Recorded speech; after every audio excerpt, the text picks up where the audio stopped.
Hi, my name's Jason, and I used to be just a good old average American kid living in upstate New York. There's me. I played baseball, mastered Mortal Kombat, went to the prom, said the Pledge of Allegiance every day, and loved my country. I even lived the dream of every American youth, college. Sure, it was a state school, but it also happened to be a party town. Great times all around, right? Well, sort of. I still had to work hard as a pizza guy to make it. And of course, there was school.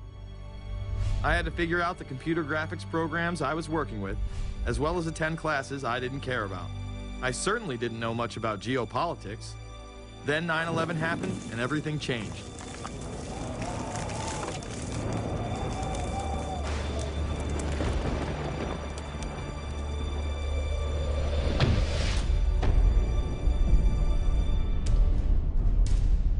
I was pissed.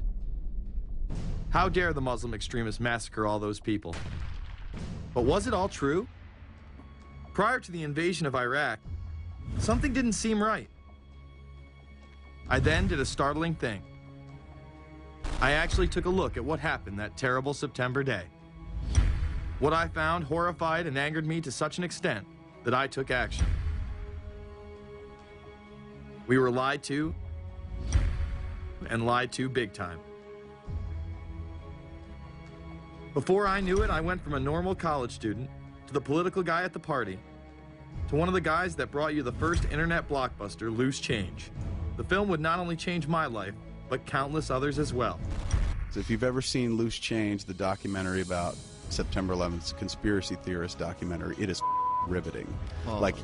you watch it, and by the end, not even the end, 10 minutes in, you're like... You got your car packed, your head... You're just like, oh my God, it's all true. So every place, there's questions coming from this documentary.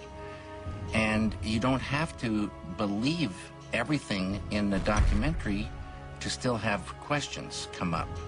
And you look back and you remember what you saw and what you were told, and now you have questions. We got the boogeyman out there. See, for many years it was communism, then it was the war on drugs, now it's the war on terror. All through our life, we've had to have a boogeyman. Loose Change took the truth about 9/11 into the mainstream with over 100 million views and allowed me to travel the country and even take on some of my detractors. The answer is no, they cannot. Jason, I think it's telling that every time you disagree with something, you call the people a liar. I'm not calling anybody a liar, sir. I'm calling you a liar because you are a liar. But if we were lied to about 9/11, then who was really behind it?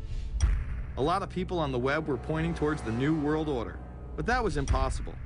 I mean, the Hulkster couldn't be involved, could he? The NWO is the only way to go, and what you gonna do? So I set out to find out if a New World Order really existed. And if it did, what was it? Who was involved? And what were their goals? The very word secrecy is repugnant in a free and open society.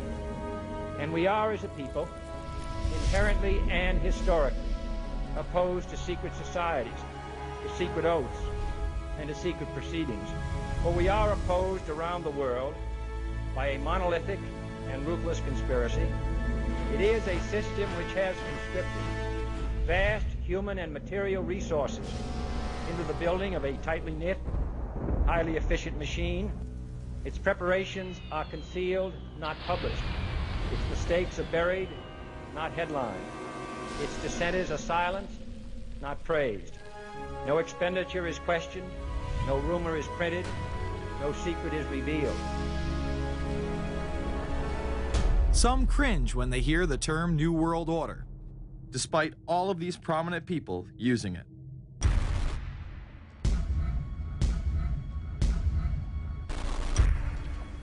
The world that maybe some people dreamt of at that conference back in Bournemouth, when it looked as if maybe history would end, that liberal democracy would triumph, that free market economics would slowly progress, and we'd have a new world order.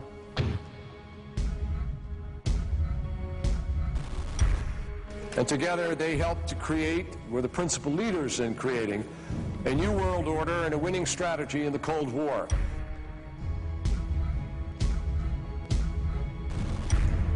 We are part of a new world order. And as the recently departed Admiral William J. Crowe once said, it's long on new and it's short on order.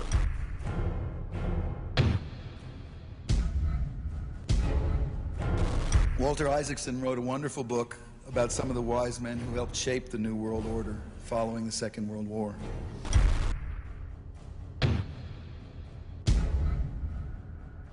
As we devise a way forward in Iraq, I urge the international community to embrace its responsibility for creating that new world order. A new world order based upon collective action.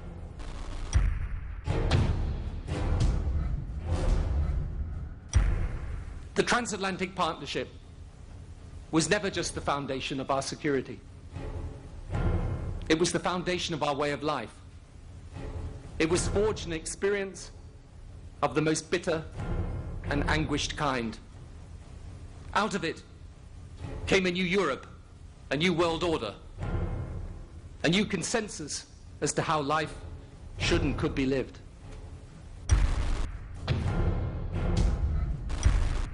And just like that, it was gone.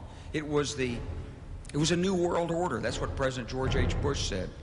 Harvard historian Francis Fukuyama pronounced the end of history. In fact, when it is used, that person is often dismissed out of hand because of the perception that it is nothing more than a conspiracy theory. Actually, the idea of global governance and a one world order has been around for centuries, and the term New World Order has been used frequently in recent history. The New World Order means different things to different people, but to those who expect to be in control of it, it means the same thing. It means all the world under their control. They believe that somebody must rule. After all, people are too darn dumb to know how to rule themselves. They figured that that's their role. The first in-depth publication of note was Samuel Zane Batten's work, The New World Order, which was published in 1919. Under the cloak of Christianity, this order speaks of a new world rising and advocates social control over all people and all resources. It promotes a world federation with a world parliament, an international court, and a global police force. Some of its goals are as follows. Community. The danger and loss in crime and degeneracy. The determination to make community life safe, sanitary, wholesome, and moral. Industrial. The disappearance of class distinctions and the solidarity of all interests in the economic process. National. The conception of the nation's welfare as the supreme concern, with the policy that everything shall contribute to this end, and every person must do some useful work. International. The creation of an international mind, with a world consciousness and a world patriotism. The destruction of every arbitrary power that can separately and of its single choice disturb the peace of the world. World government is good, right? It put an end to war. Well, it could put an end to war because you just only have one dictator. I think Adolf Hitler had that in mind. He wanted a world government too, with himself as the master leader. Many have regarded Hitler as the apex of evil, a true heart of darkness. But how many people know that Hitler had his own vision of a new world order? Hitler had been promoted by the establishment. He graced the cover of Time magazine many times and was their Man of the Year twice. His vision was simple: unify Europe and then the world. The only real difference was that his order was racially motivated, instead of being based solely on religion.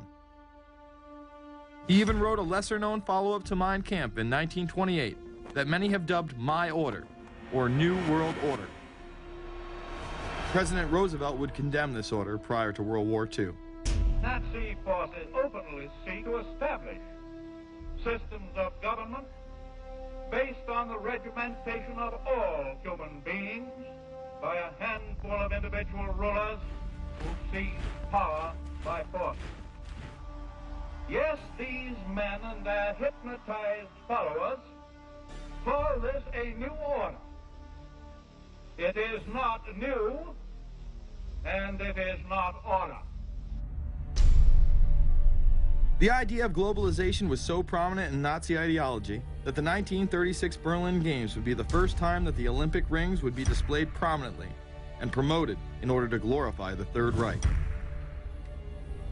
This symbol represents the 5 major regions of the world: Africa, America, Asia, Europe, and Oceania, interlocking and coming together as one.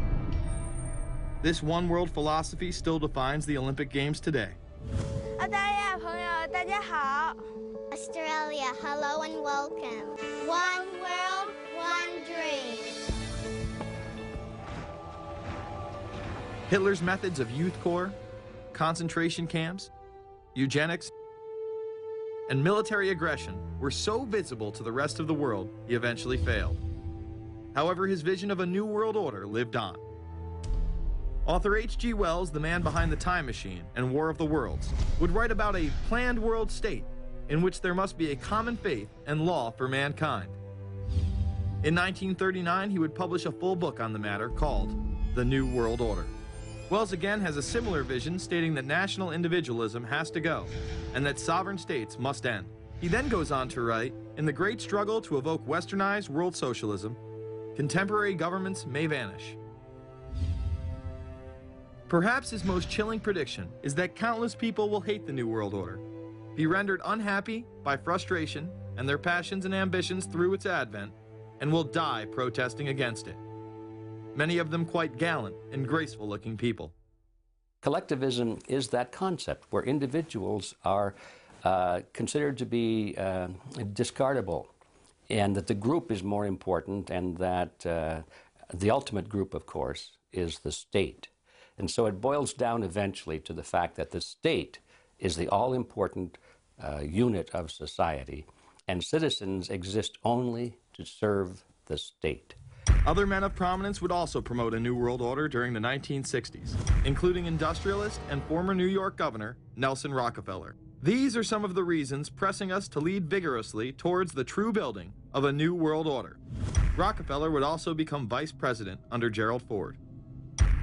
Religious leader Pope Paul VI, delegates to international organizations, public officials, gentlemen of the press, teachers and educators, all of you must realize that you have your part to play in the construction of a new world order. As well as former President Richard Nixon.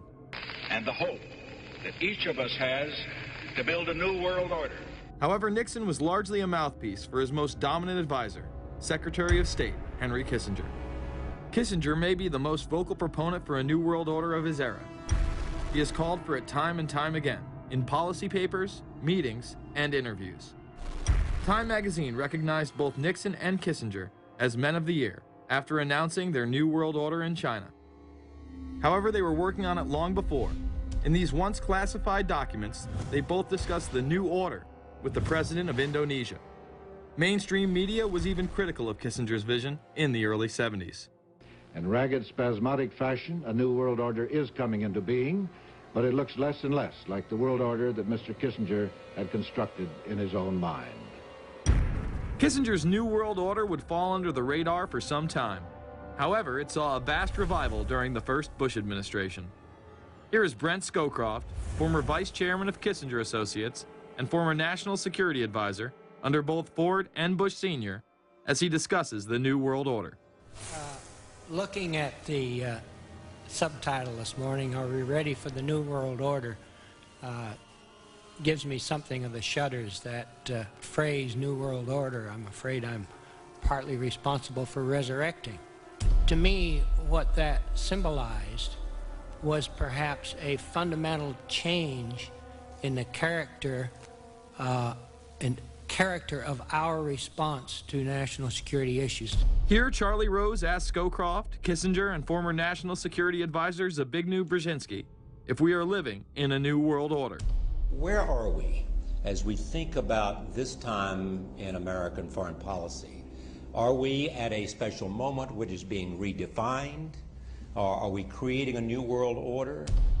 We're at a moment when the international system is in a period of change like we haven't seen for several hundred years.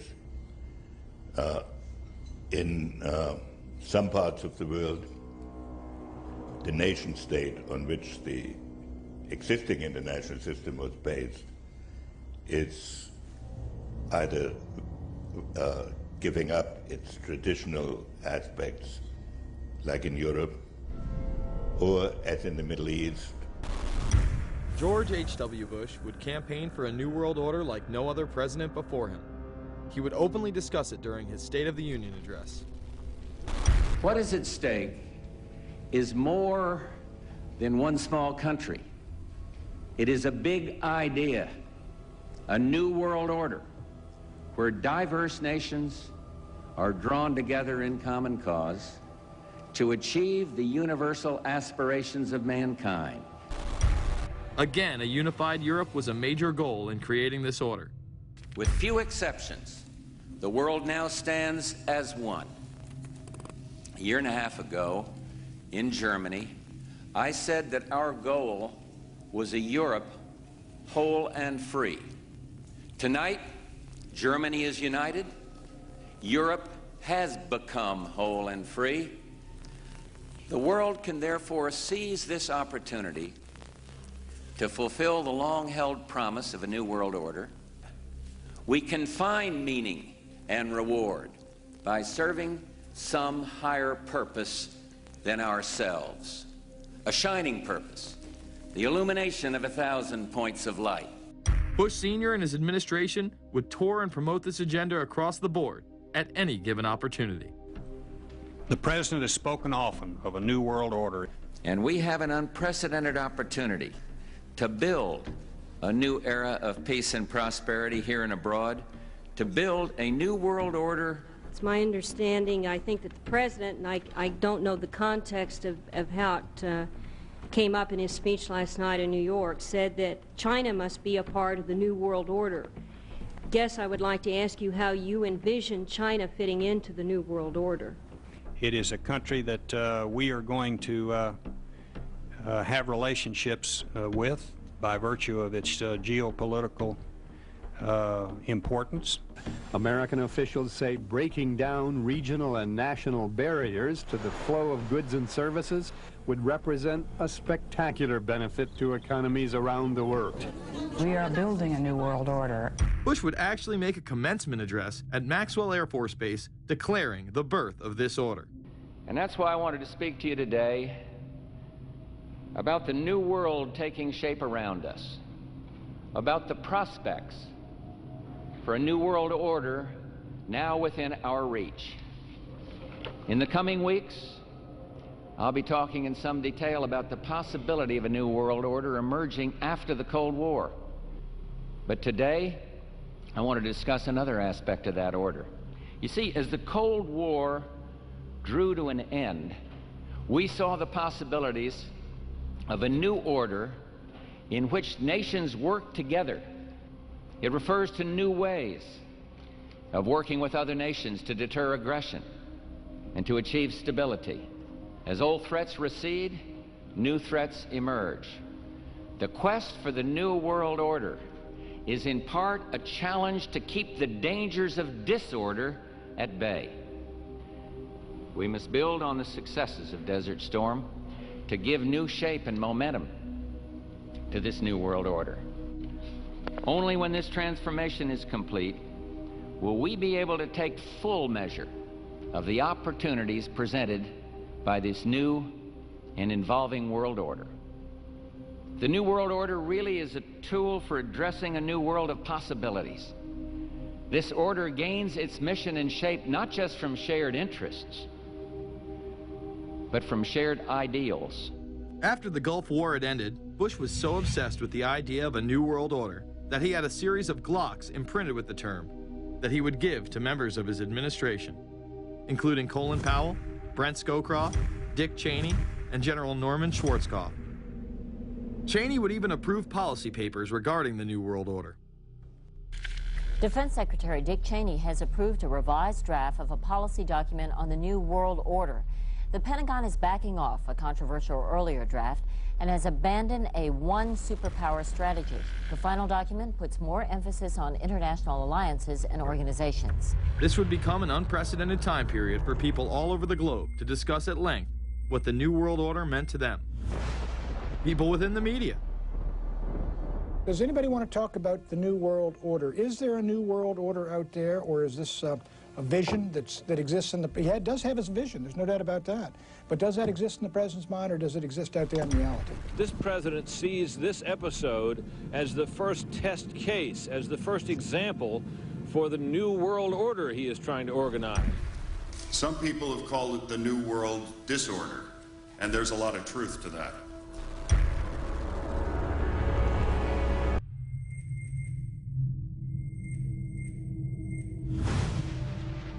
University and institutional chairs. I mean, we're talking a New World Order at Georgetown.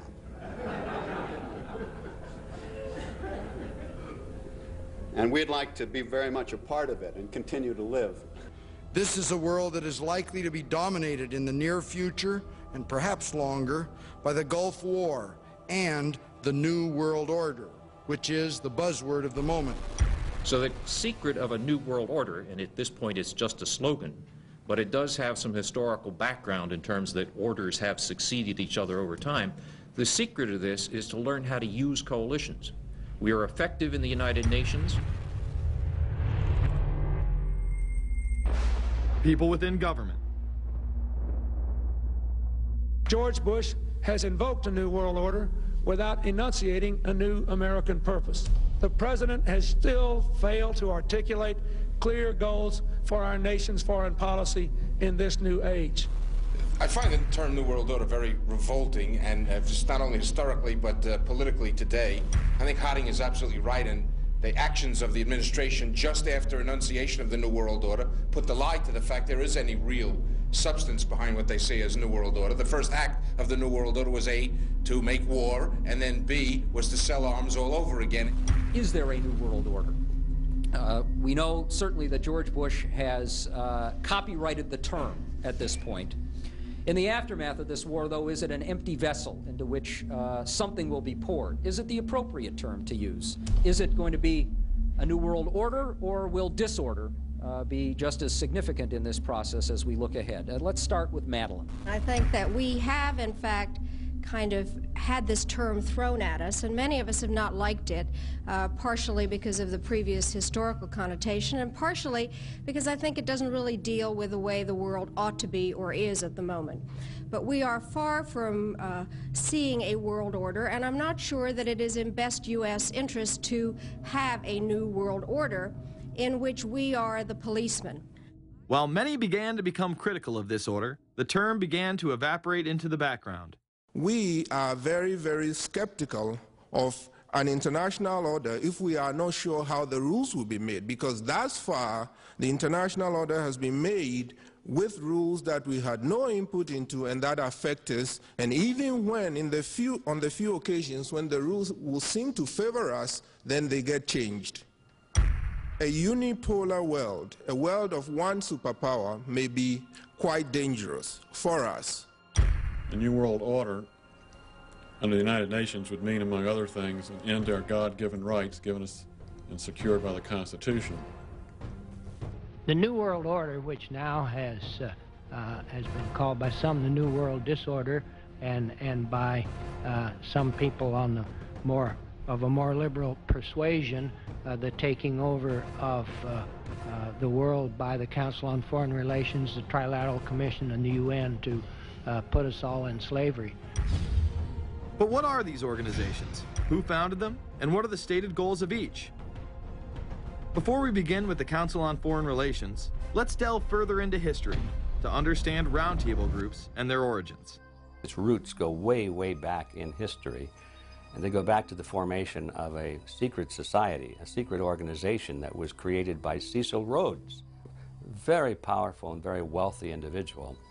And people have heard about him in history, and they know about the Rhodes Scholarship, and they think, well, isn't that nice? They don't understand at all what that's all about.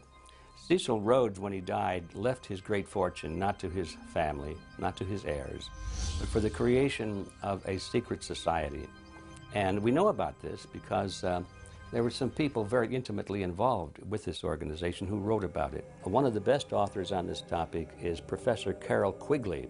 He wrote several books, and Tragedy and Hope is the best known of his. He described in detail this secret organization created by Cecil Rhodes, and he explains in these books he knows about them because he was invited by the organization into its inner circle. He was never a member of it, but he was invited in as their historian, and he was allowed to see their secret records and papers and study them for several years.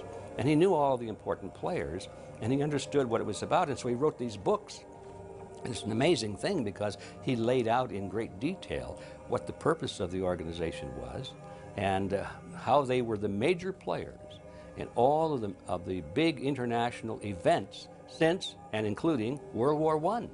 The bottom line is that you take the roots of that organization and you find out that they created in all of the British dependencies what they call roundtable groups.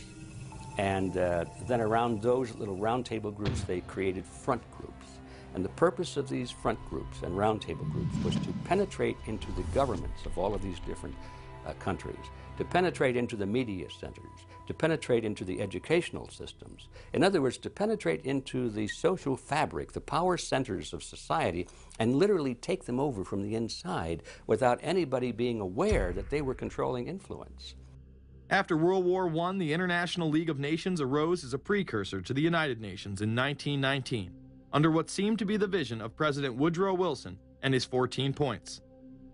The League of Nations was the first attempt at the New World Order, the first attempt at a global government based on the model of collectivism. And it was the brainchild of the elitists, the ancestors of the very people who are still working on this project. They're collectivists, the very wealthy people.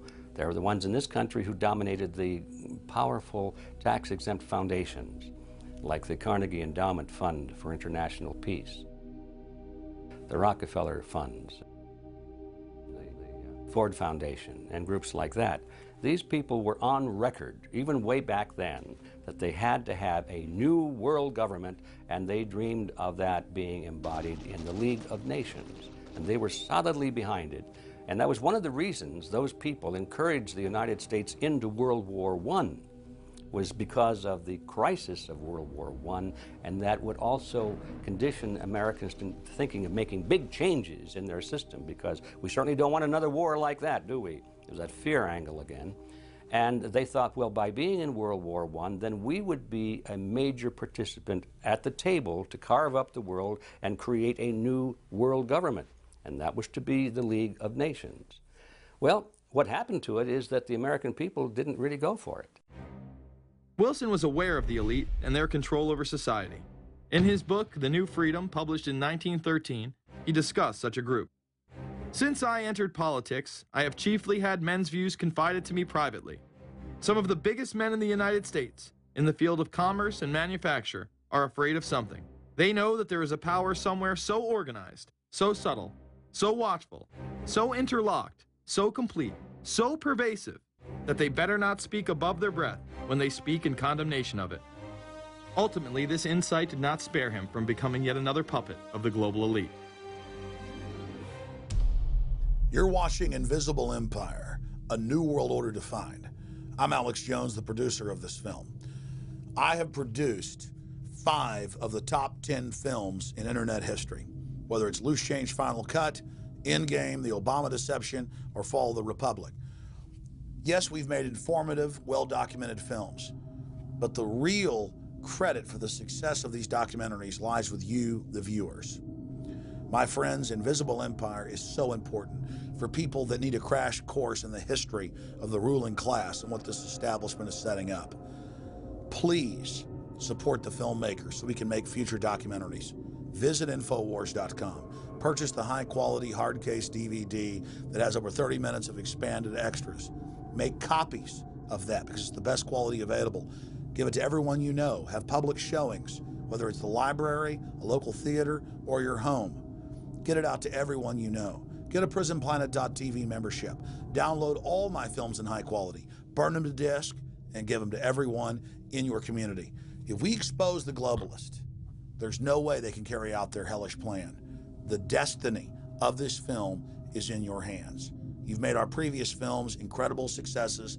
I'm counting on you now. So again, Infowars.com to get the DVD or call toll-free 888-253-3139 or see them all in incredible high quality at PrisonPlanet.tv. The ball is in your court. PrisonPlanet.tv is a better tool than ever in the info war. Over 6 years of my radio and TV shows, all my films in super high quality, my book, Paul Watson's book, all there, 15 cents a day. Your support of PrisonPlanet.tv empowers the resistance to unlock minds worldwide. In all of the British dependencies, these organizations, the front groups, were called the Royal Institute for International Affairs. In the United States, they chose a different name.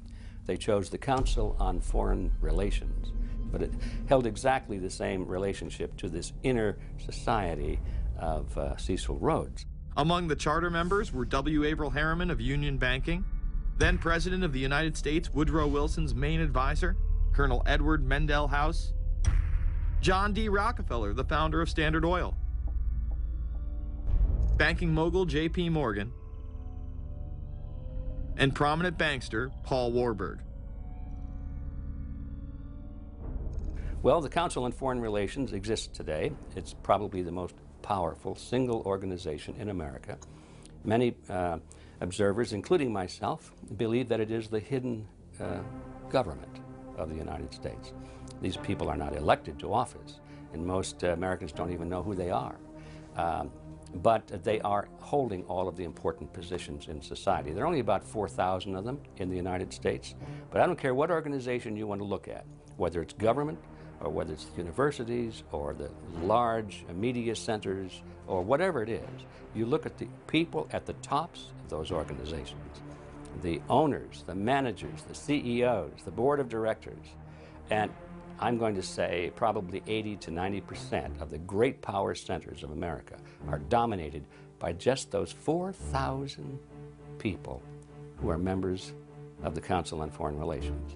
Throughout its history, it would contain extremely influential and powerful individuals in finance, business, media, and politics. Former presidents of the United States include Richard Nixon, Gerald Ford, Jimmy Carter, and William Jefferson Clinton. Currently, Barack Obama claims not to be a member, but has spoken in front of the Council and has had his writings published in the Council's magazine, Foreign Affairs. It's been reported that you and your wife are in the globalist CFR, which is the Council on Foreign Relations. I'd like to know if that is true. Well, first of all, I'm not the Council on Foreign Relations. I don't know if I'm a official member. I've spoken there before. It basically is just a forum where a bunch of people talk about foreign policy, and so there's nothing. There's no official membership. I don't have a card or, you know, a special handshake or anything like that. Now, why is that important? It's important because the avowed purpose of the Council on Foreign Relations is to create a new world order, a global government based on the model of collectivism. And that includes the elimination of the United States as a sovereign nation. That's why it's important. The people running this country are determined to destroy it. The Council was heavily criticized during the 1980s for being an organization hell-bent on destroying national sovereignty in favor of a world government. So many of its members hid their association with the organization. Dick Cheney had this to say in response to a question by David Rockefeller, who became the CFR's youngest director in 1949 and was chairman of the board from 1970 to 1985. He remains an honorary chairman to this day. It's good to be back at the Council on Foreign Relations. As Pete mentioned, I've been a member for a long time and was actually a director for some period of time. I never mentioned that when I was campaigning for re-election back home in Wyoming. Now, you are the president of the Council on Foreign Relations, all right? Yes, sir. You guys toy with countries of the world like toys, don't you? You're like the Illuminati, you're the Masons, you control everything, don't you? That's the rap on you guys. What's so interesting now, though, is who's on the chessboard. The toys, if you will, are a lot more than states. Notice that Mr. Haas does not deny that the CFR has massive control over the geopolitical arena, and instead tries to focus on the separate entities outside of nation-states. Current Secretary of State Hillary Clinton also reveals the importance of the CFR here. But it's good to have an outpost of the council right here down the street from the State Department. We get a lot of advice from the council, so this will mean I won't have as far to go to be told what we should be doing and how we should think about the future. You have these private groups that are run and created by the elite, by the ultra-rich, wealthy families that have been manipulating global markets from behind the scenes for generations. They create these private groups that then feed information to the government, to senators, to congressmen, their recommendations, their policy papers, what they think should happen. And it's fascinating because if you actually read what it is that they're doing, the recommendations that they make, they're very able to get them put in place. Discussions that are going on in these private groups are really talks that should be going on in Senate committees and in the halls of Congress, but they're happening with these ultra-elite groups that are then pushing their propaganda into the political mainstream, and then it's becoming enacted, it's becoming put into law. Still not convinced the CFR is promoting a new world order? Listen to what Leslie Gelb had to say upon leaving the New York Times to chair the organization as its president in 1993. I loved it. Doing a column is a great job. I'm going to an equally great but different job, and in a way a job that caps everything I've been doing in my life, in government, in academia, and in journalism. I think that's what the Council on Foreign Relations will allow me to do. Well, you know, for example, you had me and 3 or 4 other folks on this show a few months ago to talk about the New World Order, right? Exactly. Right? Bob I talk Hormats about it, and you, exactly. Right. I talk about it all the time. New World Order wants a global system where one small central authority of individuals can then dictate a policy that's going to be distributed down to the rest of the world, everywhere, in the smallest little town in the middle of nowhere in some remote country. I now think it's safe to say that the Council is extremely influential on the world stage and openly promote global governance. The Council and the globalists were able to take this agenda to the next level following World War II. The United Nations was born out of the ashes of this conflict. Unlike the League of Nations, the United States not only joined this organization, they championed it. First book I wrote was The Fearful Master, a second look at the United Nations. It was written at a time when it was not popular to be critical of the UN. I mean, the United Nations was viewed by almost everybody as our last best hope for peace. It was a means, we were told, to bring humanity together and put an end to war and live in peace and harmony and promote trade and all of these good things. I wish it were any of those things, but it's not.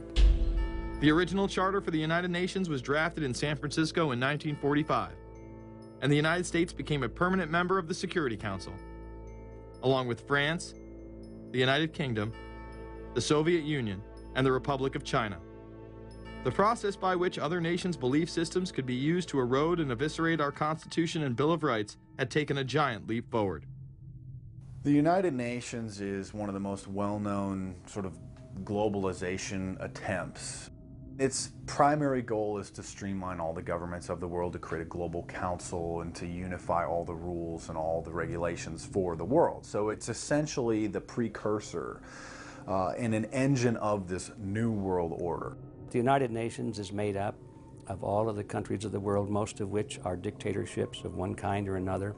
And you don't take a bunch of dictatorships and put them into a bag and shake it up and come out with a freedom-loving governmental unit. You come out with a global dictatorship. This was the public face of global governance. However, many other organizations have been birthed since. Even more suspect is a private group called the Trilateral Commission. David Rockefeller and Henry Kissinger are among its some 300 influential members. The Trilateral Commission, rich in powerful business and political leaders from Japan, Europe, and North America, the New York-based policy group was formed in 1973 by Chase Manhattan Bank Chairman David Rockefeller. In addition to Rockefeller, there were many other noted American members. Among them, economist Alan Greenspan, former Defense Secretary Harold Brown. George Bush was once a member, but resigned last year before his unsuccessful presidential campaign. Back then, it wasn't politically wise to be aligned with what his party's right wing considered a shadow world government. The United Nations would take over America. The Trilateral Commission would control the world. Just look at its membership, they say. Current and former members include Presidents Clinton, Bush, and Carter. Names like Brzezinski, Christopher, Kissinger, and Schultz. And top executives of ITT, Xerox, Exxon, and Nations Bank. Although this group with only 300 members seems to be at the apex of the power structure, there is yet another group formed in 1954 that is even smaller in number and has a greater influence on world events. Meet the Bilderberg Group. This elite group meet annually around the globe. There is a core group of members who have attended every year for decades, such as David Rockefeller, Henry Kissinger, and Queen Beatrix of the Netherlands. These members invite others who are politically and socially relevant at the time. Each year, around 140 people are in attendance. Real quick, I asked you this question. In June of 2004, you attended a meeting in Italy called the Bilderberg Group. I just want to know what you were doing out there, what that was all about. If she lied to me and told me she didn't go, I figured you might tell me the truth. All I did was go. They had a Republican and a Democrat. I gave like a 20-minute talk on the presidential election. You didn't have anything to do with being John Kerry's running mate? Did you talk about that at all? No, because I wasn't his running mate. Okay. I happened to be in Europe then on my way to Russia. I was invited to go to Bilderberg by Vernon Jordan, a friend of mine and a genuine hero of the civil rights movement. And to the best of my knowledge, NAFTA was not discussed by anybody in my presence. Documents released by the group in 2001 reveal that in September of 1955, the group met in Germany and covertly outlined the idea of a European Union. Section E, European Unity, discusses the general support for European integration and unification, and the idea to unify Germany once again with the rest of Europe under a common marketplace. Belgian Viscount and current Bilderberg chairman Etienne Davignon told the EU Observer in 2009 that the next Bilderberg meeting could improve understanding on future action in the same way it helped create the euro in the 1990s. This illustrates the patience, vision, and reach of this organization. It was able to promote and establish both the European Union and a European currency over the course of just under 40 years, incrementally. One of the things that the elitists discussed back at the turn of the century when they were talking about how do you convert the United States into a collectivist system was the fact that you can't do it quickly. You have to let people get used to it incrementally, because any major change would be rejected. The 1957 Conference of Rome, where the Common Market Treaty, providing for free trade in all products, was at last signed. 6 nations, France, Germany, Italy, Belgium, Holland, and Luxembourg, agreed to remove all mutual barriers to trade within 12 to 15 years. The embryo of a political union which they proclaimed to be their ultimate objective. In that fashion, it's possible for people to get used to this process and even to think it's a good thing. People will accept the gradual growth of government, the gradual loss of their purchasing power. They'll accept almost anything if it's done gradually, and we have to be very alert to that. 2008 and 2009 attendees include World Bank President Robert Zoellick, Treasury Secretary Timothy Geithner, former head of British Secret Intelligence Richard Dearlove, Donald Graham, CEO of the Washington Post, CNN host and author of The Post-American World, Fareed Zakaria, and many other giants of business, politics, and media. You just came back from meeting with the Bilderberg Group. The Bilderberg Group are, you know, when people who are conspiracy theory people, they send me mail, it's usually about the Bilderberg Group. And I get these books on my front door, which I'm uncomfortable with. And it's all about the Bilderberg, like they're the modern day Illuminati. Are you a member of the Bilderberg Group? I don't think we're supposed to talk about this. Many have identified them as the kingmakers, the puppet masters that pull the strings behind the scenes. Perhaps there is no better example of this than what occurred during the 2008 conference. Immediately after Obama had been selected as the Democratic presidential nominee, the pressure was on to choose a running mate. We've put together a committee. We are going to be equally deliberative in how we move forward, and we're not going to do it in the press, and we're not going to do it through surrogates. He then tricked the press corps into staying on the plane as it took off from Washington. He was whisked away to an undisclosed location. Obama was supposed to fly home. He'd been here in Virginia. He was supposed to fly home out of Dulles, as you know, outside Washington, D.C. The press corps was waiting for him on the plane, and the pilot announced that they were leaving, and Barack Obama was not on the plane. Presumptive nominees in the past has always been that they have at least a press pool with them at all times. Is there a reason why we didn't go with him in the motorcade all the way? This is what we're out here for, and now we're on this plane with no candidate. Again, you know, look, I understand. There was a desire to do these meetings, obviously, in private. The press then began to report that Obama and Hillary were meeting secretly in her home. Well, we continue to follow our breaking news. Barack Obama, Hillary Clinton meeting tonight at her house in Washington, D.C. However, it was later revealed that they never actually met at Clinton's home. And we're following this breaking story. Candy Crowley, we understand, has new information. Candy, what have you learned? We are hearing actually from Chris Welsh, who is our embed with the Obama campaign. Those are the people that took off without Obama and went to Chicago. The spokesman there is in fact confirming that the meeting did take place. They're talking in past tense now, but saying that the meeting did not take place at the Clintons' house. It took place at this point at some place, I don't know where, some undisclosed place in Washington, D.C., not at Hillary Clinton's house. Remember, Gibbs mentioned that Obama had a desire to have several meetings, not just one. Is there more than one meeting? Is there more than one person with whom you... I'm not going to get into all the details of the meetings. I don't know that I've got a ton more different answers for all of your questions. The truth of the matter is that Bilderberg just happened to be in the neighborhood at the time. They were holding their annual meeting just down the road in Chantilly, Virginia. What are the chances? What's interesting and dangerous about the New World Order is that it's not a natural progressing idea. It's just not civilization naturally evolving and organizing into this system. It's the group of extremely powerful people that are manipulating the system to get it to this status from behind the scenes without anybody's knowledge. You have to ask yourself, if there isn't an agenda going on to keep those organizations quiet and to keep them out of the news, to keep the discussions about them behind closed doors, then why is it that these supposed experts on the left and on the right never talk about them? This has been a condensed history of the globalist organizations and their rise to power. But is there a reason they meet behind closed doors? A shadow world government has been mentioned, but to truly understand what that means, let's go back to this iconic warning from President Dwight D. Eisenhower. Progress toward these noble goals is persistently threatened by the conflict now engulfing the world. It commands our whole attention, absorbs our very beings. We face a hostile ideology, global in scope, atheistic in character, ruthless in purpose, and insidious in method. Unhappily, the danger it poses promises to be of indefinite duration. The need to maintain balance in and among national programs. Balance between the private and the public economy. Balance between the cost and hoped for advantages. Balance between the clearly necessary and the comfortably desirable.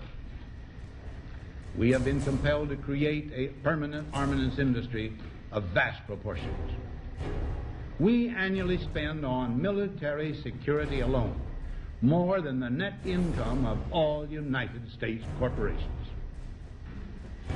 The total influence, economic, political, even spiritual, is felt in every city, every state house, every office of the federal government. Yet we must not fail to comprehend its grave implications. Our toil, resources, and livelihood are all involved. so is the very structure of our society. In the councils of government, we must guard against the acquisition of unwarranted influence, whether sought or unsought, by the military-industrial complex. The potential for the disastrous rise of misplaced power exists and will persist. America went into a major mobilization, revived its defense industries, and we saw the civilian economy of America more and more skewed through the 50s. Already in Eisenhower's time, he could see it coming, that you were getting a larger and larger defense military component of the economy, which, unlike the rest of the economy, was very, very centrally organized about lobbying for more and more new weapons. It was the political skills of this military-industrial complex, which I think Eisenhower was really warning us about, and rightly. There is a military-industrial complex. Today, we see a situation where the civilian economy is really in tatters, and most of our civilian production has gone overseas to third world countries. What do we export? Our biggest export practically is garbage, but apart from garbage, we export military equipment. We have a special act which subsidizes, makes it possible for countries abroad to buy our armaments because it's too expensive to produce them for one country only. So we have become a very efficient military-industrial complex, but the civilian economy is only a ghost of what it used to be, and this has terrible consequences for democracy because it means that the power of this lobby is now sort of dominating what goes on in Washington. Through multinational corporations, global intelligence networks, out-of-control banksters, all under the veil of national security and black operations, the global elite have consolidated power on a massive scale over the last several decades. You see, global corporations not only fund and develop large technological and military projects here and abroad, they also own the consumer industry and production, as well as all of the important media. By owning the vast majority of what we hear and see on a daily basis, we have been manipulated on a mass scale as to regards to what we believe and desire, both socially and politically. Edward Bernays, the nephew of world-famous psychoanalyst Sigmund Freud, would study group dynamics and become the father of public relations. He authored the book Propaganda in 1928. In it, he described how to intelligently and consciously manipulate the habits and opinions of the masses within a democratic society. He went on to state that those who harness this unseen mechanism of society constitute an invisible government and are the true ruling power. It is they who pull the wires which control the public mind, who harness old social forces and contrive new ways to bind and guide the world. The average American is distracted, mindless, worried about minuscule things, celebrities, as if it was their own family members. And this is by design, because the powers that be, who own the media, know how our brains work. They know scientifically how the human mind functions. They know about sociology, and they are using the media, and have used the media for decades now, to entertain people with issues that don't really matter. When you have the big news networks covering celebrity issues as if it's the most important thing, it becomes the most important thing. And this is not by accident. This is to keep us out of the way. Because if you're worried about the latest celebrity death, or the latest celebrity couple, or the celebrity breakup, or your sports team having a shot at the Super Bowl or the World Series, there's so much information about those issues that can be discussed that will mesmerize people, and they won't know or care about the real issues that are out there. Well, I think this is just one more piece of evidence of the degree to which the media, supposedly the watchdogs, has become the gatekeeper of the system. Mainstream media are, first of all, nearly all of them corporations, nearly all of them now publicly held, part of the whole Wall Street financial system that they're supposed to report about objectively, but they can't. They, right now, in October of 2009, they are celebrating the recovery of the biggest banks in New York and saying that the recession is over. Of course, there are a few problems, like foreclosures are going on, unemployment is rising. All of this is affecting the American people, but it's not affecting the financial elite who also control the media. Bernays successfully identified the invisible empire which controlled the minds of men.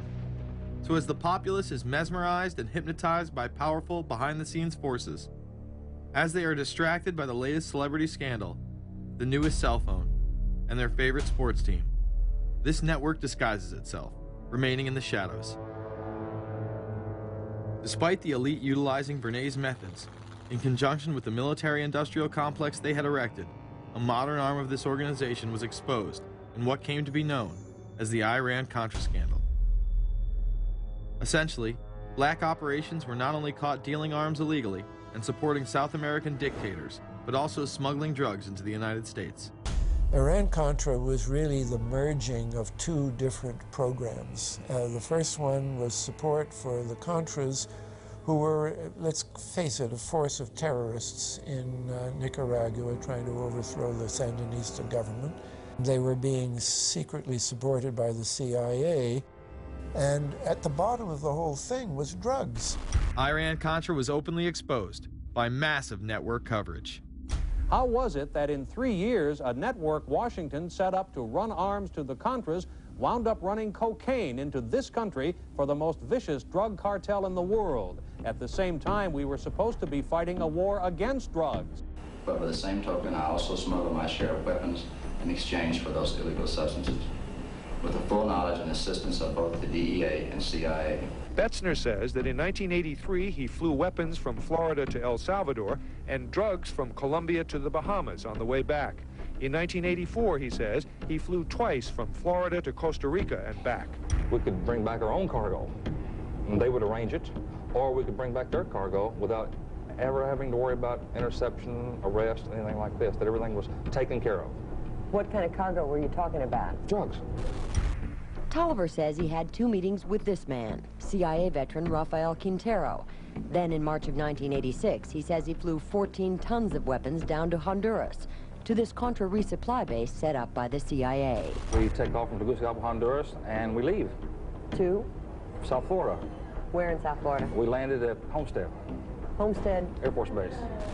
This is the plane Tolliver says he used. The plane traces to a company that had a State Department contract to fly humanitarian supplies to the Contras. In addition to that, 3 dozen sources confirm the basic scheme. We can now report that long before that operation began, there was another operation to provide guns for the Contras, which was also against the law. In this operation, Americans and Israelis provided arms to the Contras, and then the same network smuggled drugs into the United States. The operation was launched in spring of 1983 at Washington's request, with at least $20 million of Israeli government money later reimbursed, we're told, from U.S. Covert Operations Fund. For about 5 years, people were flying arms into Iran, and most of them came from Israel. The Israelis purchased the weapons from Poland and Czechoslovakia and began shipping them secretly from Yugoslavia to Bolivia, and then to Panama. The Israeli liaison man there, this man, Michael Harari, until recently a close aide to Panama's strongman, General Manuel Noriega. You'd bring the ship into Colombia, you would load drugs aboard it, and you would bring those drugs back to Panama with you. But bringing that stuff into the United States, that was something else. I've never been so thoroughly disgusted with myself in my life. This network would also be involved in the October surprise. We really can't understand that unless we understand the so-called October surprise in the 1980 election, which is, I think, unquestionably Republicans, including William Casey, who later became Reagan's head of the CIA, negotiated with the Iranians for them not to release the hostages which were being held in Iran to Carter, but to wait until the Carter was defeated and the Republicans were in. That is what actually happened, that the hostages were only released on the day that Carter left office and Reagan came in. Unbelievably, this same network would even be linked to the BCCI banking scandal by journalist Danny Casolaro. Casolaro was probing a conspiracy he called the Octopus, which involved the Iranian hostage crisis, the Iran-Contra affair, with, believe it or not, all funds channeled through BCCI, the international bank charged with everything from money laundering to fraud. BCCI, it's a shadowy international bank linked to terrorists, drug runners, and dictators. Little was known about BCCI until 6 of its top officers were arrested in Tampa in October of 1988 on charges of laundering drug money for Colombian cocaine bosses. The BCCI men were convicted, and the bank itself pleaded guilty. But for some reason, the bank was allowed to continue to operate all over the world. There are indications that some of the reluctance to prosecute this bank stemmed from the favors it did. The favors it did for intelligence services everywhere. Too many secrets of too many countries, too many prominent people, too many hands-on, and that makes it desirable that this entire affair be forgotten. It began to become clear that the global traffic of drugs were funding violent dictators, rigging elections, supporting the arms trade, and enforcing the assassination of anyone who got in the way. Casolaro was found dead for his efforts in exposing this network. His death, of course, ruled a suicide. He was meeting a source in West Virginia. He was about to discover all. Instead, his body was discovered in a hotel room with 12 slashes in his wrist, but when the local authorities ruled it suicide, the family said, no way. The housekeeper had taken calls threatening his life. And I pick it up telephone, I say hello, and he say to me, you son of a bitch, you's dead.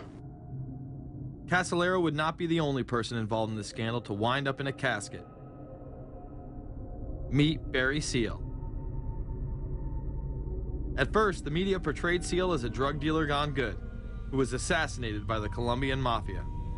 Authorities believe last night's machine gun killing of top drug informant Barry Seal was ordered by drug bosses in Medellin, Colombia, who sent 5 men to Baton Rouge to kill Seal.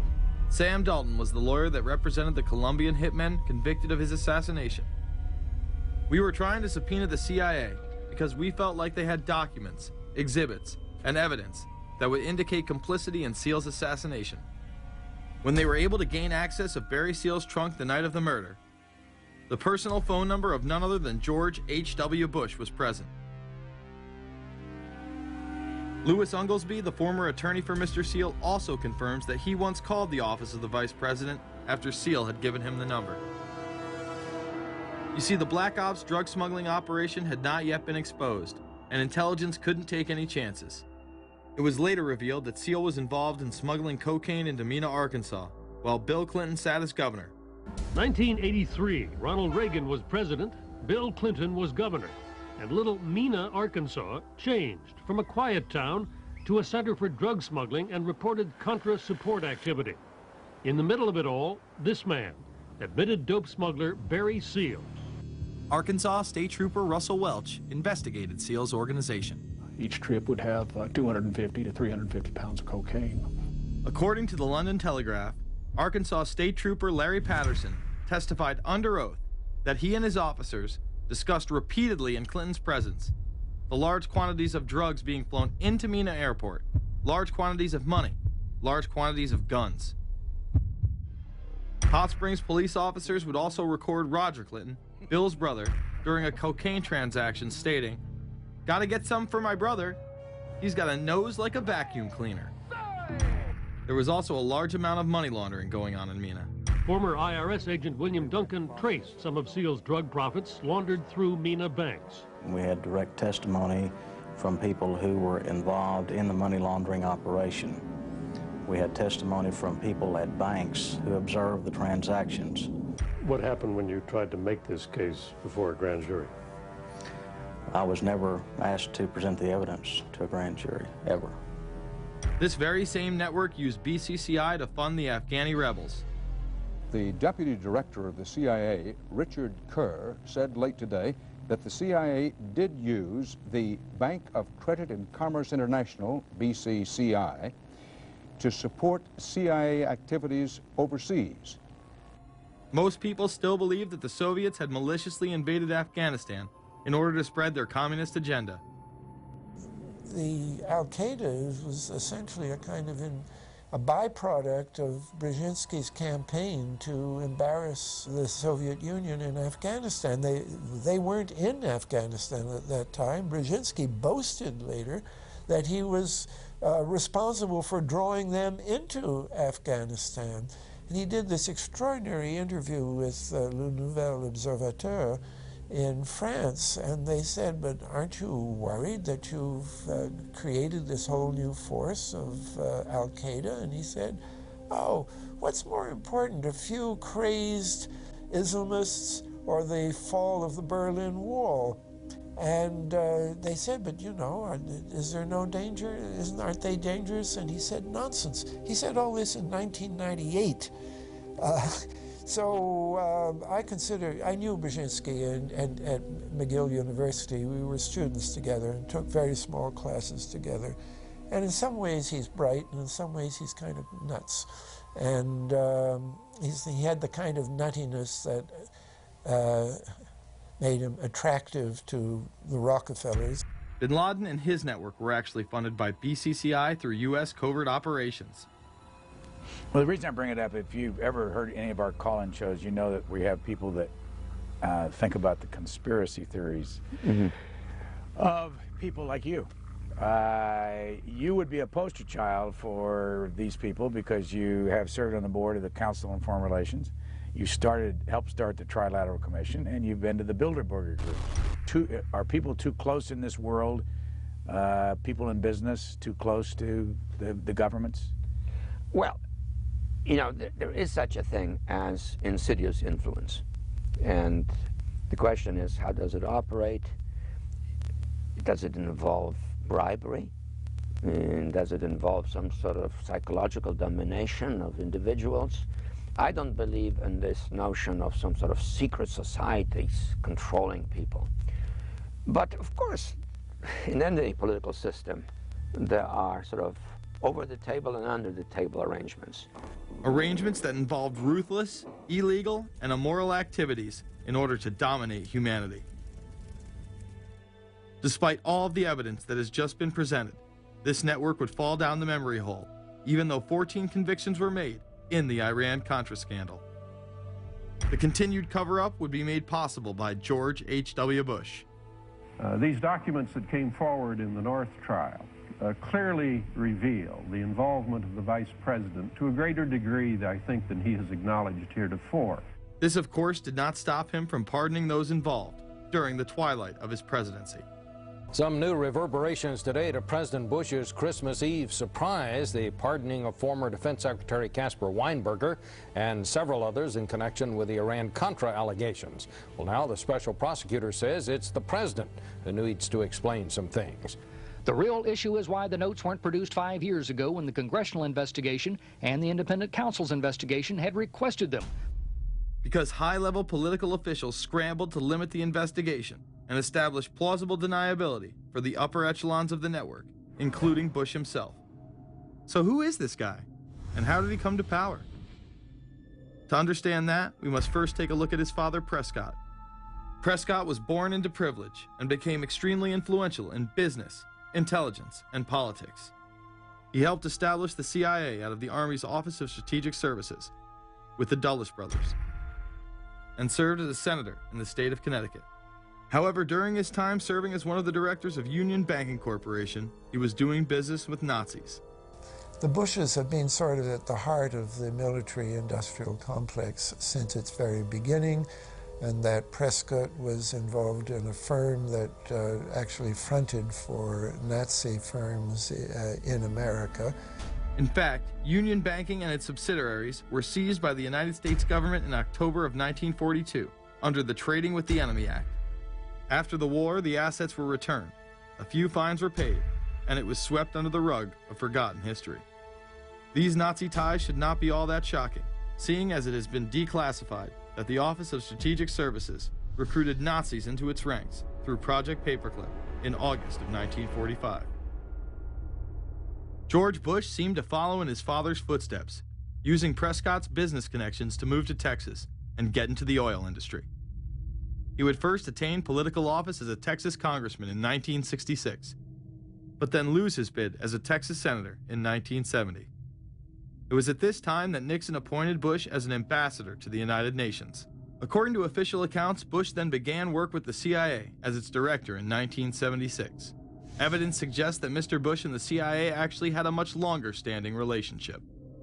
There are indications that he had relations to the CIA before. There's a very strange memo, and the name's George Bush.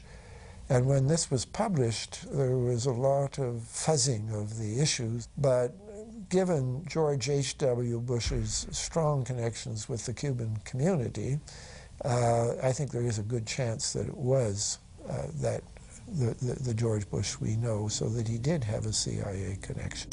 Bush left the CIA just under a year after his appointment. He is credited with restoring the agency's morale, as its image was being shattered by the Church Committee's revelations of the CIA's unauthorized activities involving assassinations and corruption.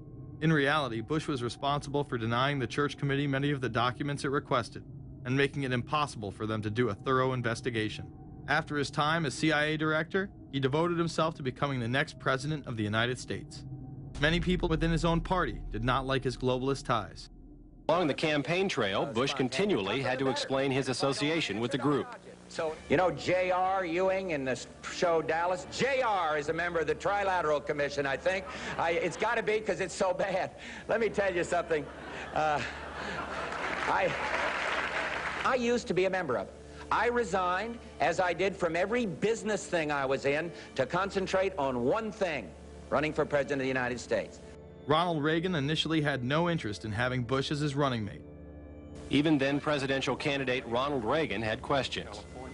I would suggest that maybe Mr. Bush would clear the air if he'd tell us why he resigned.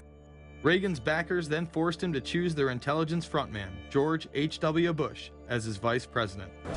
But in spite of last year's campaign rhetoric, all seems to be back to normal between George Bush and his old colleagues.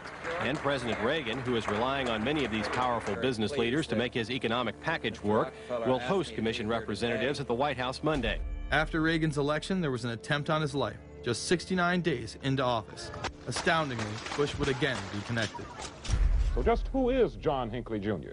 When he left this neighborhood 8 years ago, he was, by all accounts, well-liked and seemingly normal. This donut shop near the motel was visited by Hinckley, who reportedly waited for a phone call here each day, even though he had a phone in his motel room. The nature of the calls is not known. A touch of irony. The young man walking with the elder Hinckley is 30-year-old Scott Hinckley, John Jr.'s brother. He and Vice President Bush's son, Neil, are friends. They had planned to have dinner together in Denver tonight. The plans have been canceled. We were told Hinckley was a madman acting alone. If that was the case, why was he making phone calls from a payphone down the road instead of his hotel room? Why was the would-be assassin's brother a family friend of the man who stood to gain the presidency? While Reagan led the nation in the public eye, Bush exploited his power through the largely unknown Continuity of Government Directive. In the United States federal government, there is a super-secret agency which controls this shadow government. The National Program Office allowed Bush and his network to attain executive emergency powers. Ronald Reagan authorized the National Program Office when he signed a top-secret directive in 1982. Oliver North was one of the key officers responsible for the program's startup. Under the NPO's direction, 4 agencies were charged with execution of the Doomsday Plan: the CIA, the Departments of State and Defense, and the Federal Emergency Management Agency. An effort was being made to consolidate continuity of government programs across several major departments of the government under one office. After 8 years of secret wars, covertly sponsored revolution and assassination had advanced globalist interests and allowed Bush to achieve his lifelong dream by becoming the 43rd President of the United States. The fall of the Soviet Union left the United States as the sole superpower in the world. The Wolfowitz Doctrine stated, "We must maintain the mechanism for deterring potential competitors from even aspiring to a larger regional or global role." The New World Order was on display with the first Gulf War and the creation of a European Union. After losing to his crony Bill Clinton, he faded into the background as the agenda for a New World Order marched forward. After 1989, President Bush said, and it's a phrase that I often use myself, that we needed a New World Order. We have just exposed many of the globalist operations, including drug dealing, funding terror, dealing arms, and taking over the United States government by stealth. Whenever these agendas were threatened, those who opposed them ended up dead.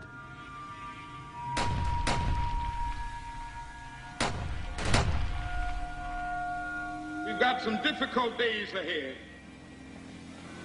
but it really doesn't matter with me now, because I've been to the mountaintop.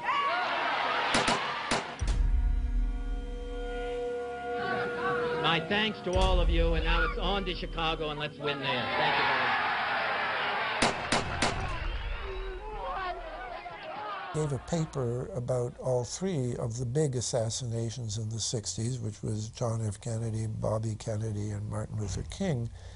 And there are certain common denominators. I call these events deep events. We've become accustomed to the idea that every now and then something is going to happen, and we just know from the beginning we're not going to get to the bottom of it. And the more they happen, the more reconciled we've become to this state of affairs. In 1978, the House Select Committee on Assassinations could not ignore there was a conspiracy in regards to the assassination of John F. Kennedy and Martin Luther King Jr. Good evening. A congressional committee has concluded that President John Kennedy and civil rights leader Martin Luther King Jr., both of them, were probably killed as the result of conspiracies. The House Assassinations Committee wound up its 2-year study by recommending that the Justice Department look into both cases. In the assassination of Dr. Martin Luther King, the committee concluded the likelihood of conspiracy. The committee's summary of findings says President Kennedy was probably assassinated as a result of a conspiracy, that its evidence establishes a high probability that 2 gunmen fired at the motorcade. The committee concluded that President Kennedy did not receive adequate Secret Service protection in Dallas, that the CIA was deficient in sharing information before and after, that the Justice Department and Warren Commission failed to pursue possible conspiracies and made their conclusions too definite. There seems to be no debate that the CIA and Secret Service were involved in the assassination, as you can clearly see 2 Secret Service agents being taken away from their positions at the back of Kennedy's vehicle just moments before the assassination. And no matter what you believe about Oswald, it has now been declassified that Oswald was trained by the CIA in 1957 under the cover of the Office of Naval Intelligence. These political assassinations continue to this day. The 11-person jury in the inquest must decide if these stills, never before seen of Diana in the Mercedes and then the crash, are the frantic moments after a tragic accident or the aftermath of a calculated murder. Mr. Al-Fayed? Mohammed Al-Fayed, Dodi's father, has long since made up his mind. I believe that my son and Princess Diana have been murdered by the royal family. He claims Diana was pregnant and about to announce her engagement to his son, an embarrassment so great, he says, that Prince Philip commissioned British Secret Service to kill the couple. Assassination is an option when the ruling class can identify an enemy who cannot be compromised. But how do they bend the population's will to do their bidding? Well, a false flag operation is one in which the attacker carries the flag of someone else. It's usually a military operation, and the purpose, of course, is to create the impression that the attacker is someone else.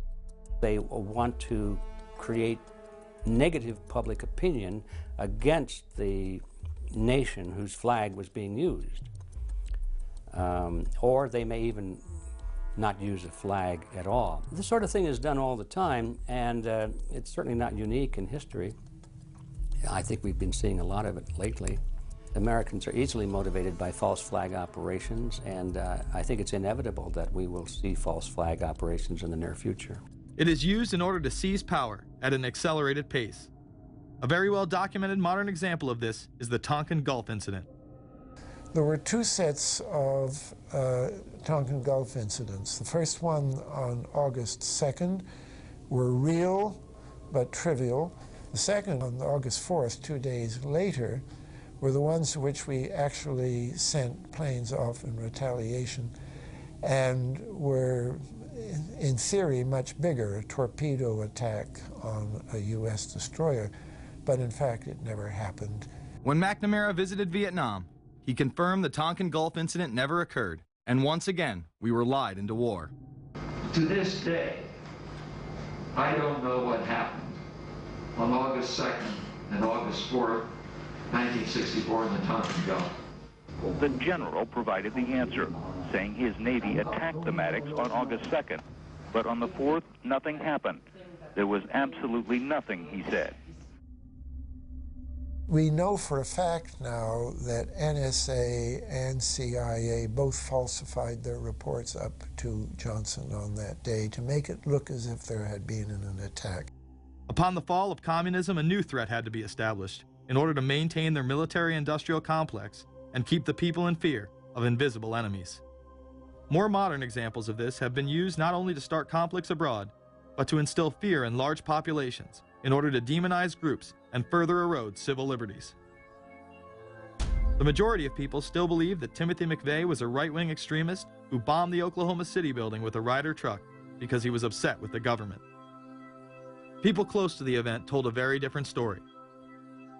A local congressman believes that convicted bomber Timothy McVeigh and his accused co-conspirator Terry Nichols are not the only ones involved. The Oklahoma State Representative Charles Key produced a videotape featuring witnesses who claim to have seen Timothy McVeigh with another man the morning of the bombing. He was wearing a ball cap. Timothy McVeigh had his on backwards, which just like this. It was on his head. The other gentleman had his on like this.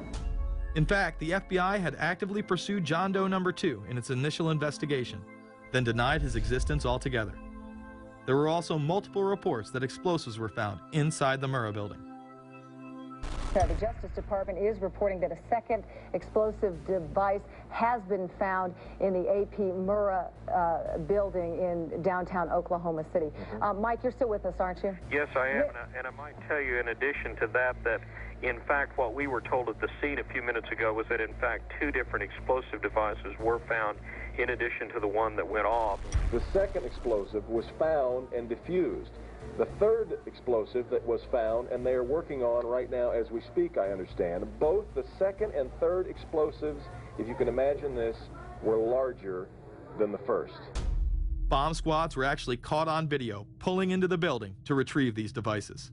They'll back that trailer down there, and the bomb squad folks will go in, and they will use that trailer. You see the bucket on the back there, sort of, this is how they would transport the explosive device away from this populated area to try to do something with it. I just took a look down the street at the Murrah building again. I see another bomb truck going, so apparently they're going to try to get out that third bomb that's been talked about. This was even confirmed by the governor at the time, Frank Keating. One device was deactivated. Apparently there's another device, and obviously whatever did the damage to the Murrah building was a tremendous, very sophisticated explosive device. Members of the ATF who would have normally been in the building were tipped off prior to the bombing. He saw what appeared to be a police bomb squad truck near the Murrah building 2 hours before the blast.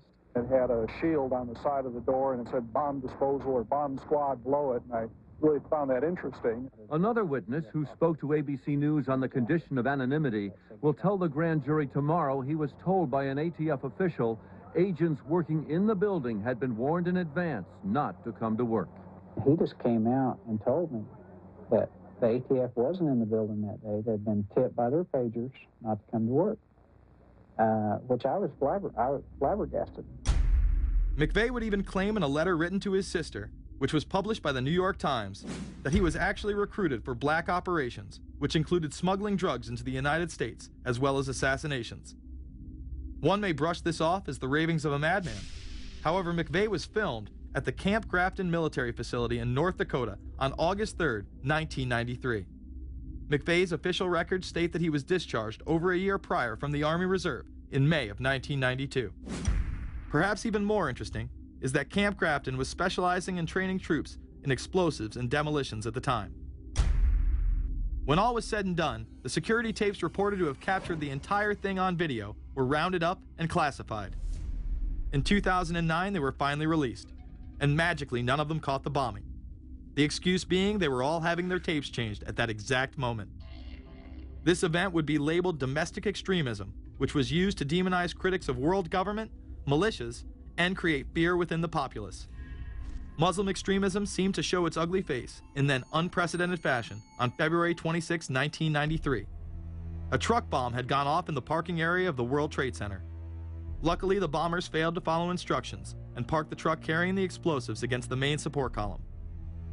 What is not discussed, however, is the bomb was actually built by an FBI informant under the supervision of the FBI. Ahmed Salam, a former Egyptian army officer who had been doing undercover work for the FBI, was the man who actually built the bomb. When he was told that he would have to use real bomb-making material instead of harmless substitutes, he became suspicious and began taping his conversations with FBI officials. Last winter, the FBI was praised for its speed in cracking the case of the World Trade Center bombing and bringing 4 suspects to trial.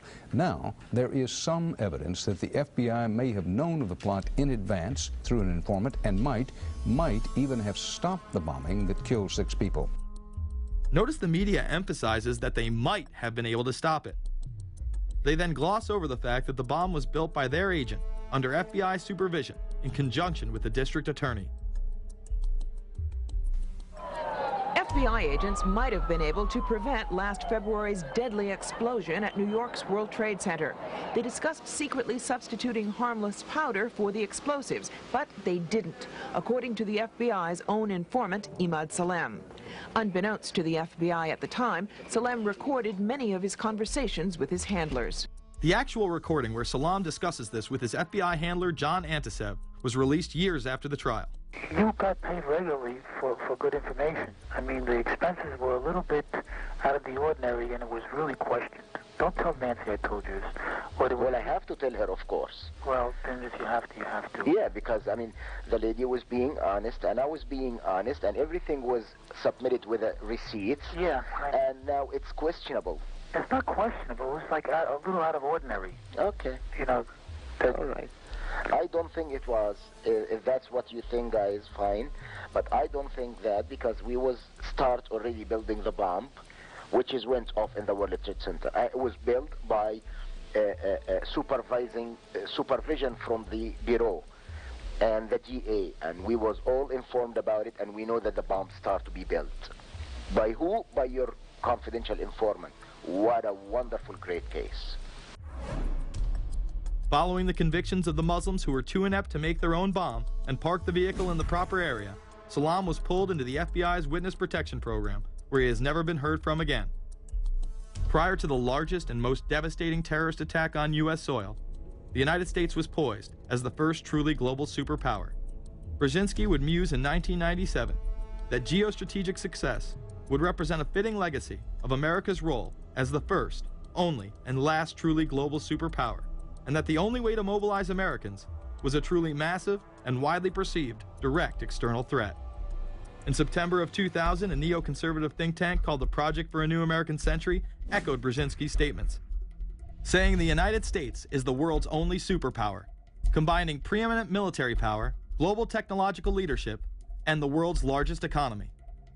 An engine for New World Order ideals, members of PNAC included Dick Cheney, Donald Rumsfeld, Jeb Bush, Scooter Libby, William Kristol, and Paul Wolfowitz. Describing the difficulty in projecting force, they write the process of transformation is likely to be a long one, absent some catastrophic and catalyzing event, like a new Pearl Harbor.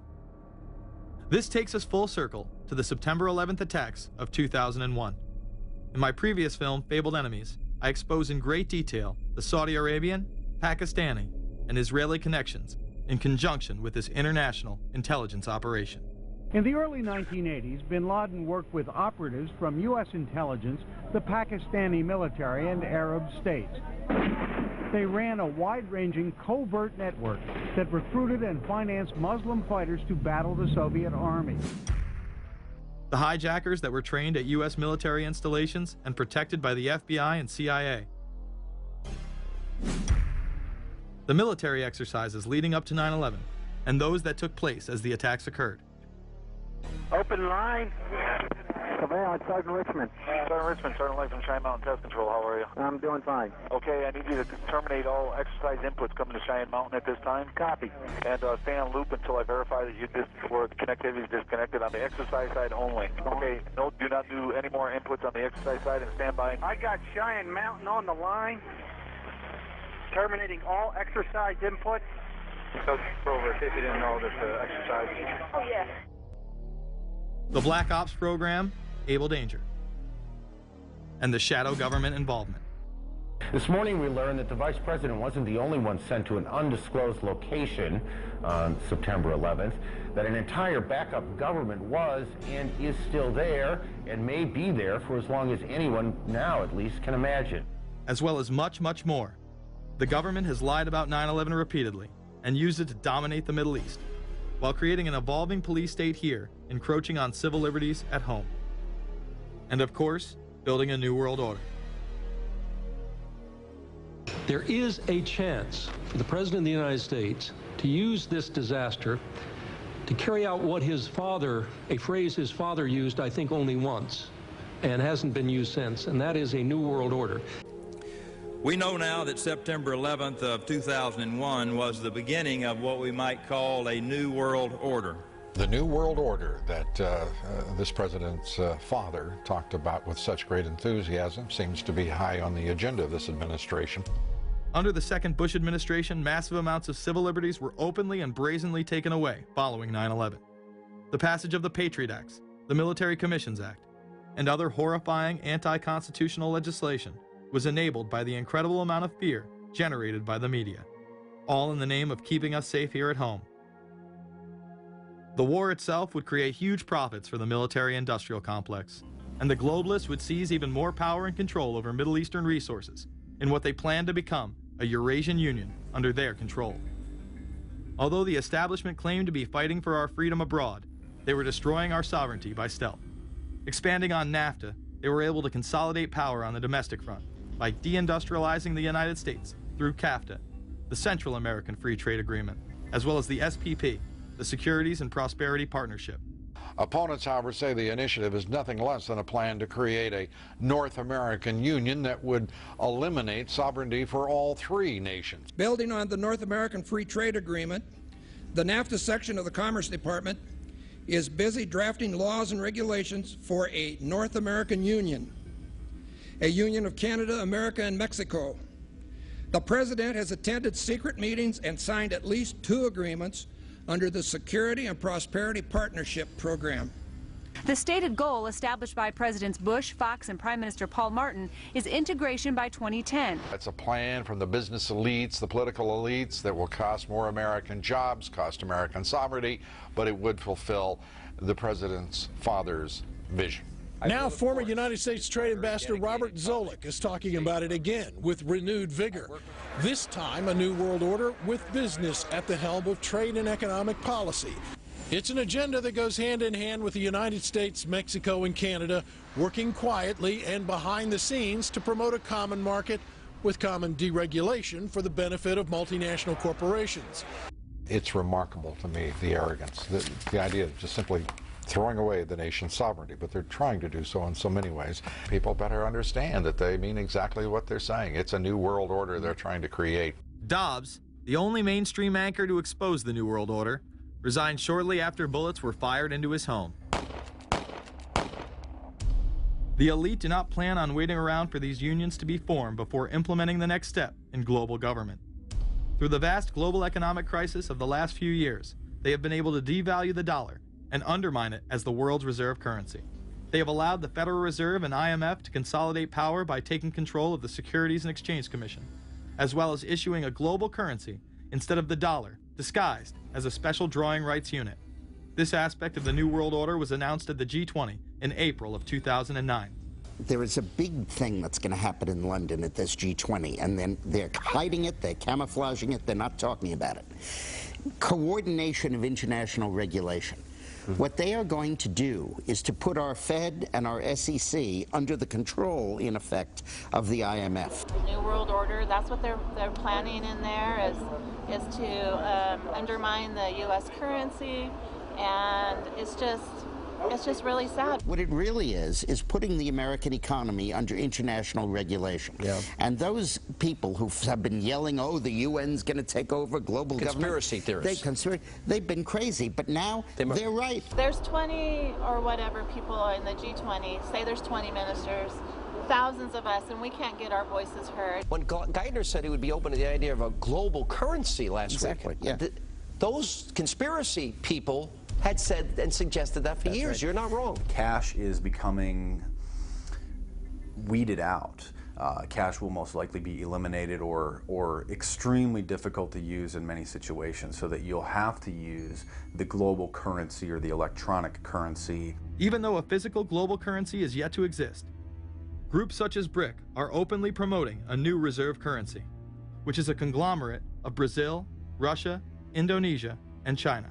Get everyone in the whole world using one currency, which some people think that's a good idea. Russian President Dmitry Medvedev recently showed off a sample coin of the new world currency at the G8 in July of 2009.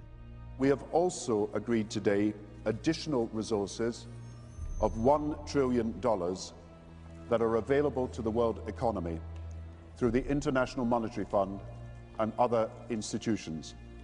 This includes 250 billion from special drawing rights, the reserve currency of the IMF, drawing rights that will be issued to countries who are part of the International Monetary Fund. I think a new world order is emerging, and with it the foundations of a new and progressive era of international cooperation. The head of the European Union is also calling for global government. 2009 is also the first year of global governance, with the establishment of the G20 in the middle of the financial crisis. Gordon Brown has called for a world constitution. We now need nothing short of a world constitution for the global financial system. Both Gordon Brown and Barack Obama had been groomed to be the next Anglo-American spokesman for this new world order after Bush and Blair stepped down. Here is Gordon Brown in front of the CBI prior to him being chosen to become Prime Minister. And it's only now that we can begin to understand that the world order that globalization brings and what it's going to look like. But what does the new world order mean for countries like ours who are looking to succeed? And the question for us is how we meet and master all these challenges to ensure that Britain enhances its competitiveness in the process and realizes what I believe is our destiny of success in this new world order. A new world is emerging. It is a new world order with significantly different and radically new challenges for the future. President Barack Obama has also espoused similar views on globalism. Here he is in Berlin, Germany, in July of 2008, in what media have dubbed his New World Order speech. Well, there have been extraordinary scenes in Berlin tonight as thousands of people gathered to hear Barack Obama deliver key foreign policy speech on his current European tour. The Democratic presidential hopeful laid out his vision for America's place in a new world order. In this new world, such dangerous currents have swept along faster than our efforts to contain them. And that is why we cannot afford to be divided.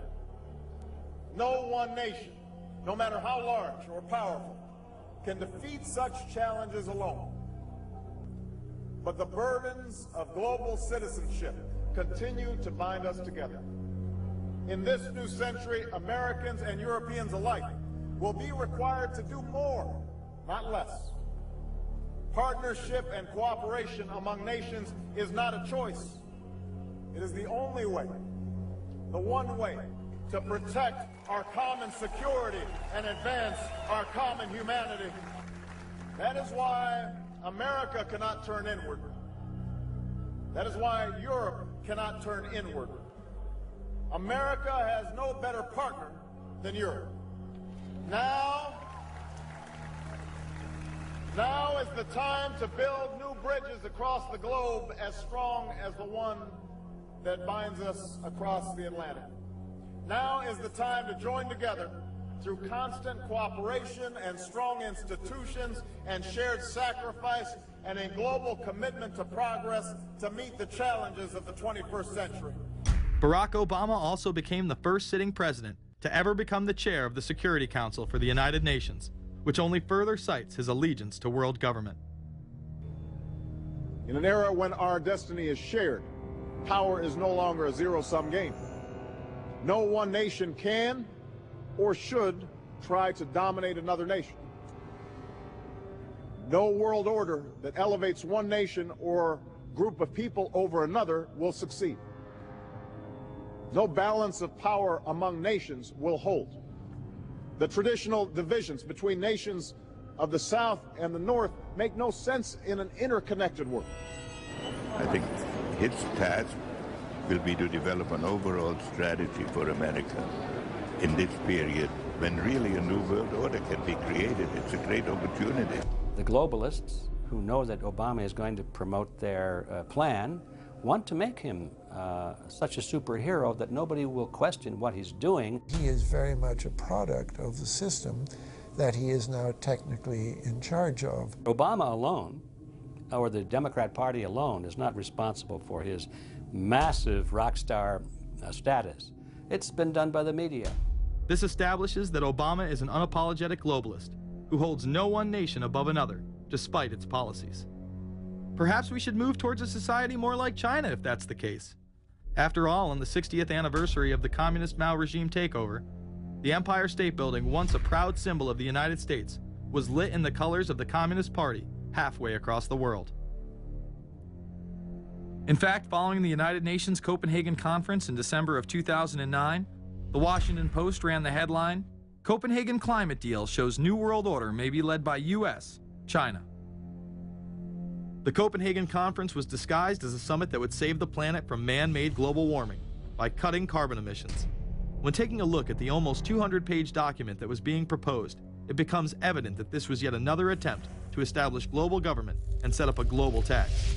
In Section 38, it states, "The scheme for the new institutional arrangement under the Convention will be based on 3 basic pillars: government, facilitative mechanism, and financial mechanism." In Section 47, subsection F, it discusses cap-and-trade schemes and carbon taxes and the use of new and existing flexible carbon market mechanisms. These cap-and-trade schemes were just that, a scheme to further transfer the wealth from the poor to the ultra-rich. One of the ways it will drive the change is through global governance and global agreements. The fact that our president even attended should be considered treason. Just weeks before the conference, ClimateGate hit the media. Secret emails confirm that many of the United Nations lead scientists had engaged in fraud in order to promote the idea that man-made global warming was occurring and that carbon dioxide was a toxic gas.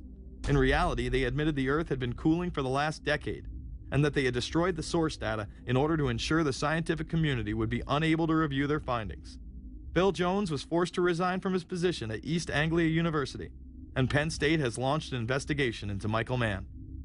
Because of the scandal, many countries refused to sign the agreement, and instead only 25 heads of state, including rock star President and Savior Barack Obama, signed a much shorter and broader accord. The document states that a high-level panel will be created, and that parties will be subject to domestic auditing, supervision, and assessment. The climate conference in Copenhagen is another step towards the global management of our planet. The idea that carbon dioxide, the life force for plants here on Earth, is a toxic gas and should be taxed is laughable. There have been numerous periods of time in which the Earth has had vastly more carbon in the atmosphere than present day. In areas where there have been volcanic eruptions which emit large amounts of CO2, plants have benefited, and there is no negative impact on the surrounding environment, as well as indigenous people from the excess carbon dioxide. The globalists promote this theory to keep mankind in fear, not only for the establishment of a global government and a global carbon tax, but the literal control of the entire planet. An even darker side to the scam of man-made global warming exists. In reality, it's about population control. Ted Turner reveals himself here in this interview with Charlie Rose. We've got to stabilize the population. When I was born, there were so what's wrong with the population? I mean, with too many people. That's why we have global warming. We have global warming because too many people are using too much stuff. We've got to stabilize population On a voluntary basis, everybody in the world's got to pledge to themselves that 1 or 2 children is it. Not doing it will be catastrophic. We'll have 8 degrees, we'll be 8 degrees hotter in not 10, but in 30 or 40 years, and basically none of the crops will grow. Most of the people will have died, and the rest of us will be cannibals. Civilization will have broken down. What the few people who are left will be living in a failed state like Somalia or Sudan, and living conditions will be intolerable. The droughts will be so bad there'll be no more corn growing. Not doing it is suicide. Unbelievably, when Turner met with other globalists, David Rockefeller, Warren Buffett, Bill Gates, Michael Bloomberg, and even Oprah Winfrey to discuss population control, they were portrayed as superheroes. Behind closed doors on this New York campus, a secret gathering of some of the world's most powerful people. Gates, Buffett, Bloomberg, Winfrey. It was like, well, it was like the Super Friends. In the great hall of the Justice League, there are assembled the world's 4 greatest heroes. Together with others at the meeting, including George Soros, Ted Turner, David Rockefeller, they're worth more than $125 billion. The new Superman and Wonder Woman, the super rich friends, not fighting bad guys, but fighting for good nonetheless. Would a superhero call for a one-child policy? Would a superhero call for population control? In a recent interview, he claims that 2 billion people would be ideal. That means 4 billion plus must die to accommodate a man who owns more acreage than anyone else on the planet. Let's not forget that Ted Turner is the president of the United Nations Foundation. There are countless examples of how we are being indoctrinated to accept these kind of conditions and believe that man and his activities are the problem. From the promotion of climate cops, we're the carbon cops and we're on the lookout for energy wasters, to phony liberals and conservatives getting together to promote climate change. Hell, let's face it, we're polar opposites. We couldn't be further apart. I'm on the left, and I'm usually right. And we strongly disagree. Except on one issue. Tell them what it is, Reverend Pat. That would be our planet. Taking care of it is extremely important. We all need to work together, liberals and conservatives. So get involved. It's the right thing to do. Now there you go again. The New World Order will stop at nothing to achieve planetary dominance. Whether it be assassination, wars based on lies, and even a phony environmental movement. So it should come as no surprise that they have been tracking, tracing, and databasing our lives for years. Many people are aware that the Bush administration engaged in warrantless wiretaps on American citizens. What they don't understand is that it's come out in court that all the major telecommunications companies have been secretly storing every piece of data received from our phones and our computers and handing them over to the National Security Agency. You heard about the government secretly listening in on phone conversations without a warrant. But there is evidence that your email is also being tapped. The government has been intercepting most emails as part of its terrorist surveillance program. That program has been criticized as illegal because it's missing an important ingredient: search warrants. Several years ago, Klein says he came to suspect that AT&T had installed secret computer gear designed to spy on internet traffic at the request of the National Security Agency. This is just a small part of the picture, as AT&T was not the only company involved and emails were not the only issue. The NSA was installing Norris Insight systems, which are capable of monitoring billions of bits of internet traffic per second. It was also able to monitor any calls traffic through its system, all websites visited, all instant messaging, and separate types of transaction records. The secret room at AT&T contains gear which enables the government to look at every individual message on the internet and analyze exactly what people are doing. Here's another document. It mentions a company called Narus. Narus makes computer software that can swallow and analyze 10 gigabytes of information every second. That means it could go through all the information in all the books in the Library of Congress in a little over 15 minutes. The documents Klein and others were able to produce were then censored by the NSA. Bankston isn't allowed to talk about the documents in detail. The government has since had them sealed, but he says what is in there boggles the mind. We are talking about a substantial portion of all the communications traffic in the United States. The policies have been shielded by the Obama administration and continue to this day. Attorney General Holder has publicly stated lawsuits be thrown out of court, And after several attempts, Klein and other cases were thrown out as well, once again citing the national security of what used to be a constitutional republic, not a massive corrupt slave state. Living in the New World Order, when it's close to completion, for the average citizen, for people like you and me, is going to be essentially slavery. We're never going to be able to get ahead. We're never going to be able to amass enough wealth, essentially to retire or to do what we want to do in life. We're going to constantly be working for the man. They're creating essentially a two-class system. So it's going to be an inner ruling elite and then everyone else. And I got news for you. You're everyone else. The New World Order that is currently being built revolves around creating a global technopoly ruled by the elite, in which they dominate and control a severely reduced populace, which they treat as their pets. In the New World Order, the people are the enemy. Internal documents released in March of 2009 reveal that the Department of Homeland Security is targeting citizens who discussed the New World Order, people with a Christian identity or sovereign citizens who argue that the government has gotten away from the intent of the Constitution and are strong states' rights advocates. People who are anti-immigration, stating, extremists will argue that immigrants are taking the jobs of U.S. citizens during times of high unemployment and without paying taxes. People who oppose the Federal Reserve banking system. People who display constitutional party or libertarian material. People who support Ron Paul. And those who have bumper stickers containing anti-government rhetoric. This document is one of literally thousands that make everyone a possible terrorist. This establishes a pattern of demonizing ordinary citizens while giving draconian powers to the state. You are considered guilty until proven innocent. As technology is developed, separate parts of their command and control system are beta tested around the world. Here at home, Boy Scouts are being trained to take on returning veterans and disarm domestic extremists, while national programs such as City Year are training young people to serve the government. I am change. I am fierce. In the United Kingdom, it has been established there are over 4 million CCTV cameras. That is around 1 camera for every 14 citizens. Their purpose is not to solve crime, as it takes 1,000 CCTV cameras to solve just one crime. It is to create a tattletale society in which everyone is under constant surveillance by the state and those around them.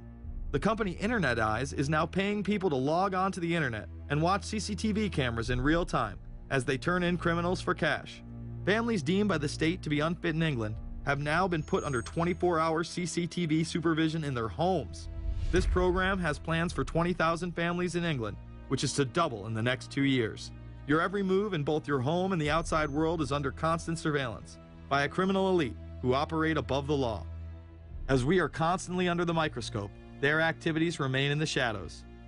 Obama extended diplomatic immunity to Interpol with Executive Order 12,425, further empowering criminal behavior within our own government. In the Middle East, endless wars will continue. Under the Obama administration, we have sent tens of thousands of more troops into Afghanistan, all while the same network exposed in the Iran-Contra affair discussed earlier controls the opium trade. It was revealed in October of 2009 that the CIA had been funding puppet Afghani leader Hamid Karzai's warlord brother for the last 8 years. He is the lead opium dealer in the region. It seems the same cartel that was dealing drugs in the 80s and 90s never stopped. After all, how else could the government fund black operation programs across the board? The Karzai regime has whole sections of it which are drug-supported, and we can't touch it. We turned Afghanistan into the major supplier of heroin for the world. It happened under CIA supervision. This continues while many of the Taliban are literally on U.S. payrolls. Is there a possibility that we have Taliban employees? The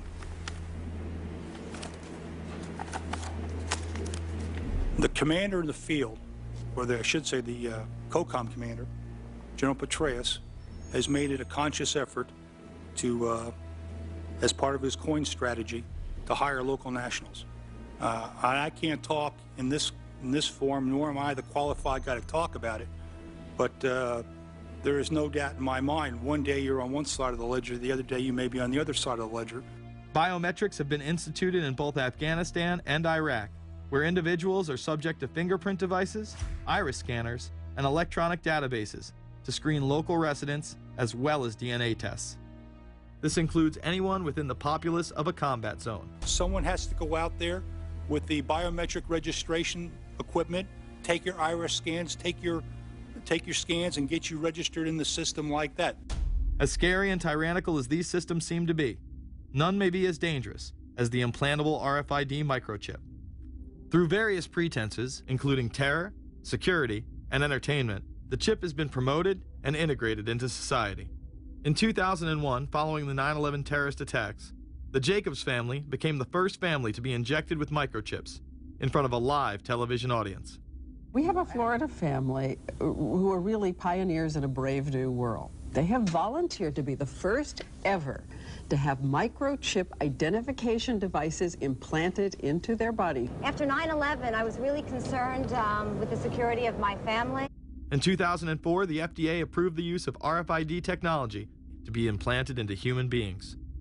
However, studies dating back to the 1990s show the implantable microchip has been linked to cancer in animals, but this has not slowed the agenda of control. In Barcelona, trendies get chips in order to receive VIP status at the exclusive Baja nightclub. A simple swipe of the arm gets them in without a line, and it pays for their drinks too. The Mexican government also chipped employees for security measures in 2004. We were interested today to hear that more than 100 law enforcement officials in Mexico are having microchips implanted in their arms. The chips allow a person to be scanned, sort of like a cereal box at the supermarket checkout.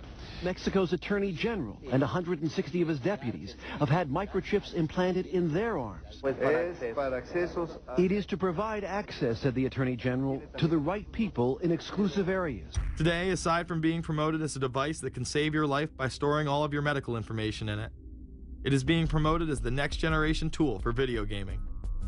Sega developer Yu Suzuki plans on developing gaming technology using implantable RFIDs. He states, people that have some sort of chips in their bodies, to be able to keep track of vital signs. So it doesn't have to be a scary thing, but you could put a sensor here, you know, a bit like the Matrix, as he points to his arm. It's not really something only in the future. Some people already have them, chips in their bodies. Suzuki is correct. It has never been easier to order a microchip online and implant it under your skin. Microchips implanted in your hand, arm, or shoulder is just the beginning. Some have already taken implantable brain chips that may enable the blind to see again, the deaf to hear, and much, much more, including the ability to download information directly into the brain and instantly communicate with anyone in the world, creating a worldwide mind. It's very interesting that the way that the New World Order is going is moving towards a system that is identical to that, whether it's going to be an implantable microchip, an RFID, a thumb scan, whether it's going to be in some sort of a tattoo. Imagine a planet where every human being is required to be chipped at birth. This would be the final tool implemented in a command and control world government system in which the elite rule the masses with total control of their lives. This is, of course, a terrible predicament for those of us who are convinced that this system is slowly but surely destroying this country and has to be changed. But we can't count on the elected presidents to do it, and we can't count on the elected Congress to do it. We somehow have to mobilize the technological resources of the internet to create some kind of new political force in this country. So is there anything else about the ruling class we should know? Politicians, business leaders, and media figures are often portrayed as pillars of morality while they describe themselves as Christian conservatives. Nothing could be further from the truth. In reality, many of the elite are groomed at a young age to take part in occult rituals. Those who attend Yale are indoctrinated into the Order of Skull and Bones, an elite secret society cloaked as a fraternal order. Yale University is 300 years old this year, and were you to visit its campus, you would see that it still has exotic clubhouses, which look like tombs where Yale's legendary secret societies meet. Their prestige and importance have largely evaporated, but the rituals are still a secret. And so when we heard that some enterprising characters had managed to spy on the famous Skull and Bones Society, we couldn't resist. Skull and Bones, people say it's a fraternity at Yale University, but it's really a postgraduate organization. So it was founded in 1832, and it's not like a normal fraternity. People don't pledge. These people choose who they want to come. So they do the recruiting. They recruit 15 people every year people who they see are going to be powerful people in the future. So they're recruited when they're a junior in college. A lot of these people come from really wealthy and influential families because they know that this person has the resources to then elevate them to a position of power that can benefit the club. The video shows the neophytes, or initiates, kissing a skull, then performing a mock human sacrifice. Horrific screams caught on tape include chants of, "The devil equals death, death equals the devil." True. Famous alums include Senators John Kerry and John Chafee, to name two, cabinet secretaries such as Averell Harriman, and 3 presidents, William Taft, George Bush, and George W. Bush, who's been reluctant to talk about Skull and Bones. Does it still exist? The thing is so secret, I'm not even sure it still exists. Former Skull and Bones members and current members have been presidents, heads of the CIA, senators, heads of business. I mean, huge, huge corporations.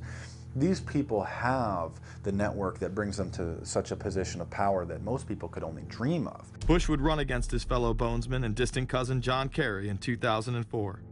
You both were members of Skull and Bones, a secret society at Yale. What does that tell us? Not much, because it's a secret. Is there a secret handshake? Is there a secret code? I wish there were something secret I could manifest. 322, a secret number? There are all kinds of secrets, Tim. You were both in Skull and Bones, the secret society. It's so secret we can't talk about it. What does that mean for America? The conspiracy theorists are going to go wild. I'm sure they are. I don't know. I haven't seen the web. Number 322? This is an elaborate, occult, ritualistic entry into this group that they are now a member of for life. This culture of death and the occult continues long after college. Later on in life, these pagan rituals carry on in the redwoods of Sonoma, California. And what is the Bohemian Grove? Well, it's a kind of summer camp for the powerful, an all-male gathering in great secrecy. This group was formed in the late 1800s by artists, industrialists, and politicians. Bohemian attendees worship the owl as their deity. The Aztecs, Mayans, and other natives of Mesoamerica consider the owl a symbol of destruction and death. This is why the opening ritual for the club is the cremation of care. During the ritual, the effigy of a baby is rowed across the water by the Grim Reaper and given to a high priest, who then tosses it on a fiery sacrificial altar of a 40-foot owl god. It is an earth-based ritual in which care is burned away. The conscience is symbolically cast aside so that they may ignore the pain they have inflicted on others for the advancement of their own agendas. With this ceremony called the cremation of care, that begins the 2-week encampment where the body of dull care, symbolizing woes and concerns, is burned on an altar in front of a big owl statue. When that ceremony ends, they all start to cheer and yell. You have to ask yourself why it is that somebody would want to do that, let alone these elite people. And if you look at the elite throughout history, many of the people that achieve pinnacles of power are into the occult. They seek a supernatural way to gain power. Why are Christian conservatives such as the Bushes and Newt Gingrich attending the Grove? And I recognize I'm not going to be invited to Renaissance Weekend or that Bohemian deal where Newt, Rush, and Dick all sit in a teepee naked beating on tom-toms. Why does the media barely mention the Grove? Because many of them are in attendance. Late political cartoonist Phil Frank of the San Francisco Chronicle draws a reporter thinking about his loyalties to Bohemian Grove as he takes notes for a story. Stories about what happens in these redwoods are hard to come by. A campground statue reminds Bohemians to keep their mouths shut about the Grove. Many world events have been shaped at the Grove, including the creation of the atomic bomb. Discussions at the Grove in the 1930s helped lead to the development of nuclear power and the atomic bomb. Every Republican president since Calvin Coolidge has been a member, as well as many Democrats, including Jimmy Carter. If you look at the membership lists of the Bohemian Grove and the Council on Foreign Relations, the Bilderberg Group, a lot of the key level people are overlapping and are involved in numerous groups. In addition to pagan rituals that take place there, this all-male club also deals with darker themes through the plays Montezuma, which feature Aztec human sacrifice, and Faust, which feature Mephisto. Some of these plays are disturbingly flamboyant. Many of the elitists have a penchant for cross-dressing and singing show tunes. Perhaps that is why much of the all-male staff also happen to be homosexuals. Well, each year, many of them seem to have a stunt or try to come up with a stunt. Last year, in 1980, the popular button was Free the Fortune 500. Bohemian Grove that I attend one time at a time. It is the most faggy goddamn thing you will ever imagine. In 2004, the New York Post reported that gay porn star Chad Savage would be servicing moguls at the Bohemian Grove. In recent years, several politicians have been outed in scandals, including Senator Larry Craig, who tried to solicit sex from an undercover officer in 2007.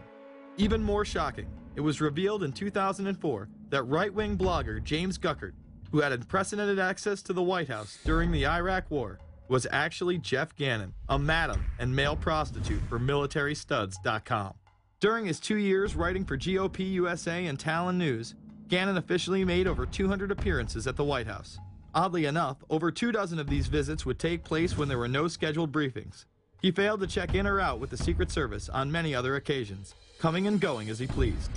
These type of activities are not new to the White House. In 1989, headlines involving callboys in the White House rocked the cover of the Washington Times. The Washington Times reported today that unidentified White House aides in the Carter, Reagan, and Bush administrations now are being investigated for using the services of a callboy ring.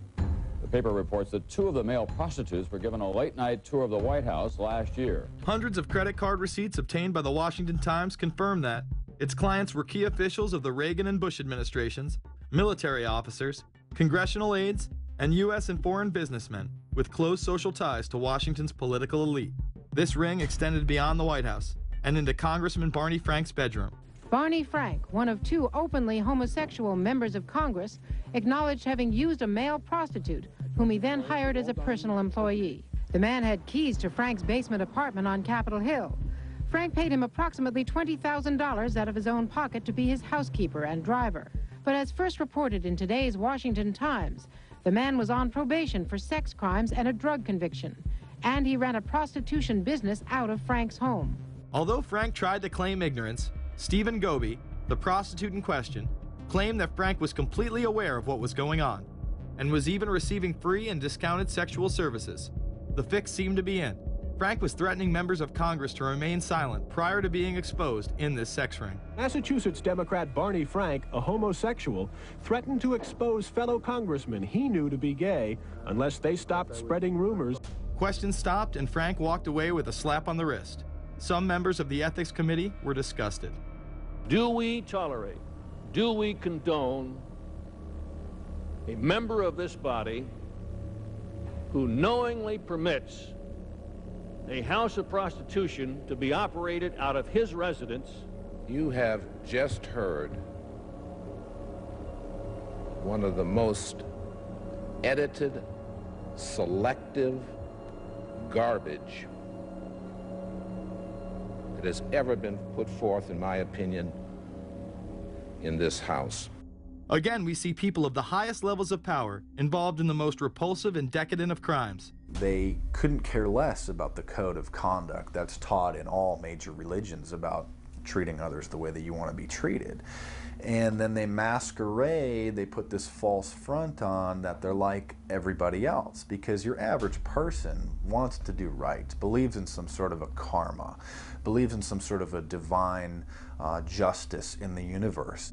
And so these people need to put on this front that they're like the average Joe in middle America, that they go to church every once in a while, and that they believe in an afterlife and a divine justice. And so they have to put on this front that they're like everybody else in order to get elected and to be accepted and to not have people look at them suspiciously, because if somebody goes around and openly admits that they were an atheist or that they were of some obscure religion, people aren't going to throw their support behind them as much, and they're not going to trust them as easily. The reality of this behavior is never revealed to the public, as the media keeps any revelations quiet. Unfortunately, these type of activities continue to this day. Florida Congressman Mark Foley chaired the House caucus on missing and exploited children, and went on television praising Chris Hansen's To Catch a Predator series. The Dateline piece has probably done more than any law we can create. Foley was later caught attempting to have sexual relations with numerous underage pages. Congressman Mark Foley, the man who championed the Child Protection Act of 2006, resigned after inappropriate emails and instant messages surfaced that he sent to former congressional pages. Once more, no charges were even filed. Foley himself has checked into rehab. No one has been charged with any crime. The predator class acts like Roman emperors, indulging in excess that includes sex with young boys while portraying themselves as men of the Lord. The insanity is that we have allowed an interwoven elite criminal class to rule over us while posing as the saviors of the planet. We have learned they will stop at nothing to achieve their goals and are not held accountable for their crimes. They prey on the system rather than protect it. This is not a new world order of peace and prosperity. It is not a world government to save the earth. During difficult times, we must remain ever vigilant against seemingly positive solutions imposed to suit their aims. Crises there will continue to be. In meeting them, whether foreign or domestic, great or small, there is a recurring temptation to feel that some spectacular and costly action could become the miraculous solution to all current difficulties. We are threatened by a superclass that control the flow of information and hide technology from the public. The prospect of domination of the nation's scholars by federal employment, project allocations, and the power of money is ever present and is gravely to be regarded. We must also be alert to the equal and opposite danger that public policy could itself become the captive of a scientific, technological elite. It is time to put down the remote control, to turn off your Xbox, and start paying attention. It is time to step away from everyday luxuries and pop culture and take action against a monolithic, concentrated evil in order to save what's left of humanity. We must now trade in our apathy for action in order to defeat this invisible empire.